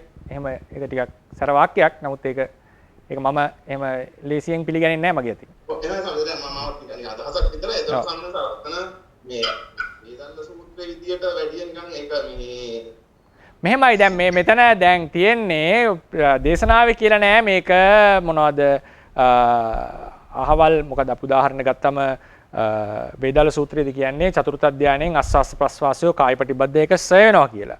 ඉතින් ඒ වගේ ගොඩක් දේවල් අපේ තියෙනවනේ සම්ප්‍රදාය ඇතුලේ මේක තව දීර්ඝව විස්තර කරපු හින්දා විස්තර කර පමණින් වැරදි කියන්න අයිතියක් නෑ. අතිරේක විස්තර කරා කියලා අතිරේක විස්තර කරේ නැත්නම් අපිට අද තේරවාදී විස්තර කරන්න ක්‍රමයක් නැහැ. තේරවාදයේ යනුම ත්‍රිපිටකයේ විස්තර කරපු ක්‍රමය. ඉතින් ඒකේ දිගුවක්ම තමයි මේ චිත්තජ කියලා ආපු කතාව. චිත්තජ. ඉතින් මම පෞද්ගලිකව දකින්නේ ආස්වාස ප්‍රස්වාසයේ චිත්තජ කියන එක පුරාණිකව සම්ප්‍රදායක එක ආපු එකයි කවදා කාලේ කොහොම ආපු එකක්ද කියලා එක මට කියන්න තේරෙන්නේ නැහැ. චිත්තජ කියලා අපේ සම්ප්‍රදායේ තියෙනවා. එතකොට ඒක මත පදනම් වෙලා මේ විස්තර කරන්න ගියපු කතාව. ඉතින් බැරි වෙලා හරි කවුරු හරි කිව්වොත් ඒක චිත්තජ නෙවෙයි ඒක හුදු ඍතුජ නැත්තම් මේ හුස්ම ගැනීම විතරක් කියලා. එතකොට මේ කිසිවක් නැහැ. මේකම ආස්වාස ප්‍රස්වාසය කියලා විස්තර කරන්න හැකියාව තියෙනවා. හොඳයි සංසදේ අදහසක් ඉදිරියට විතරයි නේද කියන්නේ. ඔව්. වැරදිලා හරි එහෙම එක අදහසක් පරිදිමොත් පස්සේ ඊට වැඩිය මේ වැඩිය නිවැරදි විදියට විග්‍රහ වෙන තැනක් ආවොත් මේ දෙක අතර ගැටුමක් වෙනව නේද කියලා පුළුවන් පැහැදිලි. ඒ කියන්නේ බැරි වෙලා හරි ඔබතුමා කියන තර්කෙටම එකඟයි. ඒ කියන්නේ මේක චිත්තජ කියන පරයයට යන්නේ නැතුව චිත්තජ කියන පරයයට අපි යන්නේ නැතුව මේක අපි ආවොත් එහෙම වෙන රූපයක් දැන් ඔබතුමා කිව්වා වගේ මේක හුදු කායපටිබද්ධයි මොකක්වත් චිත්තජ කියන කතාව අවශ්‍ය නැහැ. මේ එන යන වායුවක් කියන ක්‍රමයෙන් තොරතුරක් ඇවිල්ලා ඒක තව විමසන්නට ඕනේ. මම ඒක තව ඉතින් අපි ත්‍රිපිටකේ සම්පූර්ණයෙන් කියව නැති නිසා ඒක මම හදිසි වෙන්නේ නැහැ. බැරි වෙලා හරි ඒක තියෙන තොරතුරු අනුව යමක පාළි ආදියත් එක්ක ගලපලා ඒක තවත් ගැලපෙනවා නම් චිත්තජ නොවන ක්‍රමයෙන් මේක විස්තර කරන්න පුළුවන් නම් ඒක ඊටාම ප්‍රබල ප්‍රකාශනයක් වෙනවා. ඒ කියන්නේ ඒක අර කිව්වත් වගේ දැන් සූත්‍ර ආදියටත් ගලපලා මේක චිත්තජ නෙවෙයි කියන තැනින් ඊට වඩා සාර්ථකව විස්තර කරන්න පුළුවන් කිව්වොත් ඒක එකපාර බැහැර කරන්නට බැරි වෙනවා. නමුත් අර මම මෙතන උත්සාහ කරේ තියෙනවනේ සම්ප්‍රදායේ යම් ක්‍රමවේදයක් ඒක මත ඉඳලා මේක විස්තර කරන්නටයි මේ උත්සාහ කරේ. තේරෙනවද? මම ඒ කියන්නේ ඔබතුමාගේ තර්කයට එකඟයි. එහෙම ආවොත් එහෙම දැන් කාය සංස්කාරයේ චිත්තජ රූපයක් ලෙස කියලා නැත. තියෙන්නේ හුදු කාය ප්‍රතිබද්ධයි. එහෙමනේ තියෙන්නේ කාය ප්‍රතිබද්ධ ආස්වාස පස්වාස. ඒ නිසා තමයි කාය සංස්කාර කියලා තියෙන්නේ. ඒ නිසා මේකට චිත්තජ රූපයක් කිව්වේ ඇයි කියලා කවුරු හරි ප්‍රශ්නයක් අහුවොත්. ඇයි මේක චිත්තජ රූපයක් ලෙස අර්ථකථනය කරේ කියලා ප්‍රශ්නයක් අහුවොත් මට පෞද්ගලිකව මම ඉන්න දැනුමෙන් උත්තරයක් දෙන්න බෑ. ඇයි කියලා ඒක තියෙන්නේ එහෙමයි කියන තැන ඉඳන් තමයි මම විස්තර කරේ. ඒ නිසා මේ ප්‍රශ්නය ඊටාම සාධාරණ සහ වැදගත් ප්‍රශ්නයක්. ඇයි ඒක චිත්තජ උනේ කෙලින්ම ඇහුවොත් කවුරු හරි මොන පදනමෙන් දුන්නේ කිව්වොත් කියන්න වෙන්නේ අටුවා සාහිත්‍යයක තියෙනවා කියන එක. අටුවා සාහිත්‍යයක තියෙනවා. ඉතින් බැරි වෙලා හරි කවුරු හරි කිව්වොත් නෑ මේ සූත්‍රානුසාරයෙන් අරගෙන බැලුවම චිත්තජ කියලා කියන්නට අවශ්‍ය නැහැ. මේක ඍතුජ රූප ටිකක්මයි. බාහිරින් ගත්ත හුස්මමයි මේ කතා කරලා තියෙන්නේ කියලා. ඒ හුස්මේන එකයි මෙතන නතර වුණේ කියලා. එතකොට ඒක අපිට මේක දැන් ඉතින් එතනදී ප්‍රශ්නයක් කෙනෙක්ට අහන්න පුළුවන් මහත්මයා ඒක අර සංවාදයේ තව පොඩ එළියට ගත්තොත් එතනදී කෙනෙක් අහන්න පුළුවන් ප්‍රශ්නයක් චතුර්ථ ධානයේදී මේක නතර වුණානේ. චතුර්ථ ධානයේදී නතර වුණේ සිතේ සම්බන්ධයක් තියෙන නිසාද කියලා අහුවොත් කොහොමද අපි කියන්නේ? ඒකවල සාමාන්‍යයෙන් මට එහෙමත් තාම ගැටුවක් ආව ගන්නස දැන් ආස්වාස පාස ඇරෙන්න එතකොට වෙන මොනවද අදාළ වෙන රූප කියලා චිත්තජ රූප කියලා ගන්න වෙන්නේ ඊට වැඩිය සිව් මම එකක් අහලා තිබුණේ මේ රූප සිවුම් එක විදියට අරගෙන ආශ්වාස පාස්වාස කියලා එතන විග්‍රහ කරලා තියෙයි කියලා මේ ස්වාමීන් වහන්සේ කෙනෙක් කියපුවා මට මතකයි ඒක. මම ඒක කොච්චර සම්දාන්න කොහෙද තියෙන්නේ මට මේ වාක්‍ය ආපහු කියන්න මට ඒක ඇහුන්නේ නැහැ කරේ. තමයි කය සම්බන්ධ ගත්තම සියුම්ම රූපේ විදියට ගන්නේ කය සම්බන්ධ ගන්න පුළුවන් ඒක කියලා උත්තරයක් ස්වාමීනාස් කෙනෙක් කියුවේ. ඒතකොට එතනදී සියුම් එක තමයි මේ කය කියලා තියෙන්නේ. ඒතකොට මෙහා තියෙන ඔක්කොම රළු දේවල් ඒ පැත්තට ගන්න පුළුවන් වගේ උත්තරයක් නැහැ. මේක මම දන්නේ සාමාන්‍යයෙන් මම දන්න තරමින් නම් ආස්වාස ප්‍රස්වාස යන ඕලාරික චිත්තජ රූපයක්. ඒක ඊටා ඕලාරික එකක්. ඒක සියුම් එකක් නෙවෙයි. ඒක තියෙන ඕලාරිකම චිත්තජ රූප වල එකක් තමයි ආස්වාස ප්‍රස්වාස කියන්නේ. ඔව්.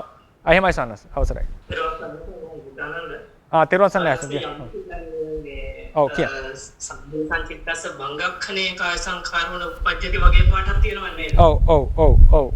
ඒ උපාදක්ෂණයත් එක්ක ඇඳලා තමයි කතා කරලා තියෙන කාය සංඛාරයන්ගේ උපාදය. ඒ කියන්නේ ඒ වාක්‍ය කියන්න ආයිසු? සබ්බේසං චිත්තස්ස භංගක්ඛනේ. සබ්බේසං චිත්තස්ස භංගක්ඛනේ. ඊට පස්සේ කාය සංකාරෝ උපජ්ජති.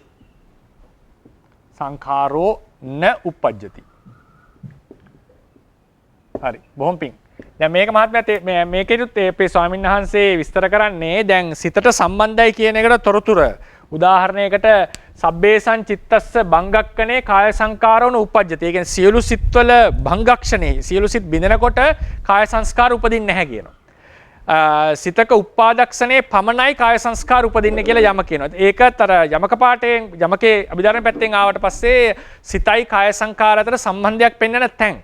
මේ වගේ ඒවා පදනම් වෙලා තමයි ඕක හුස්ම කියන එක චිත්තජ රූපයක් ලෙස විස්තර කරලා තියෙන්නේ. ඉදිරියට තිබුණොත් ඒ සාකච්ඡාව ඉදිරියටත් ගමු. බොහොම පිං ඒ සාකච්ඡාව අදහස් සම්බන්ධයෙන්. එහෙමනම් අපි අවසන් කරමු දැන් මේ සිද්ධ කරන්න යෙදුනා වූ කුසල සම්භාරයේ තව තවත් ධර්මඥාන භාවනාඥාන දියුණු කර ගැනීමටම හේතු වේවා. බුද්ධ ශාසනයේ චිරස්ථිතිය පිණිසත් මේ කුසලයේ හේතුපනිශ්‍රය වේවා කියලා ප්‍රාර්ථනා කරනවා. බුද්ධ ශාසනං චිරන් තිට්ඨතු. බුද්ධ ශාසනං චිරන් තිට්ඨතු. බුද්ධ ශාසනං චිරන් තිට්ඨතු. සාධු සාධු සාධු.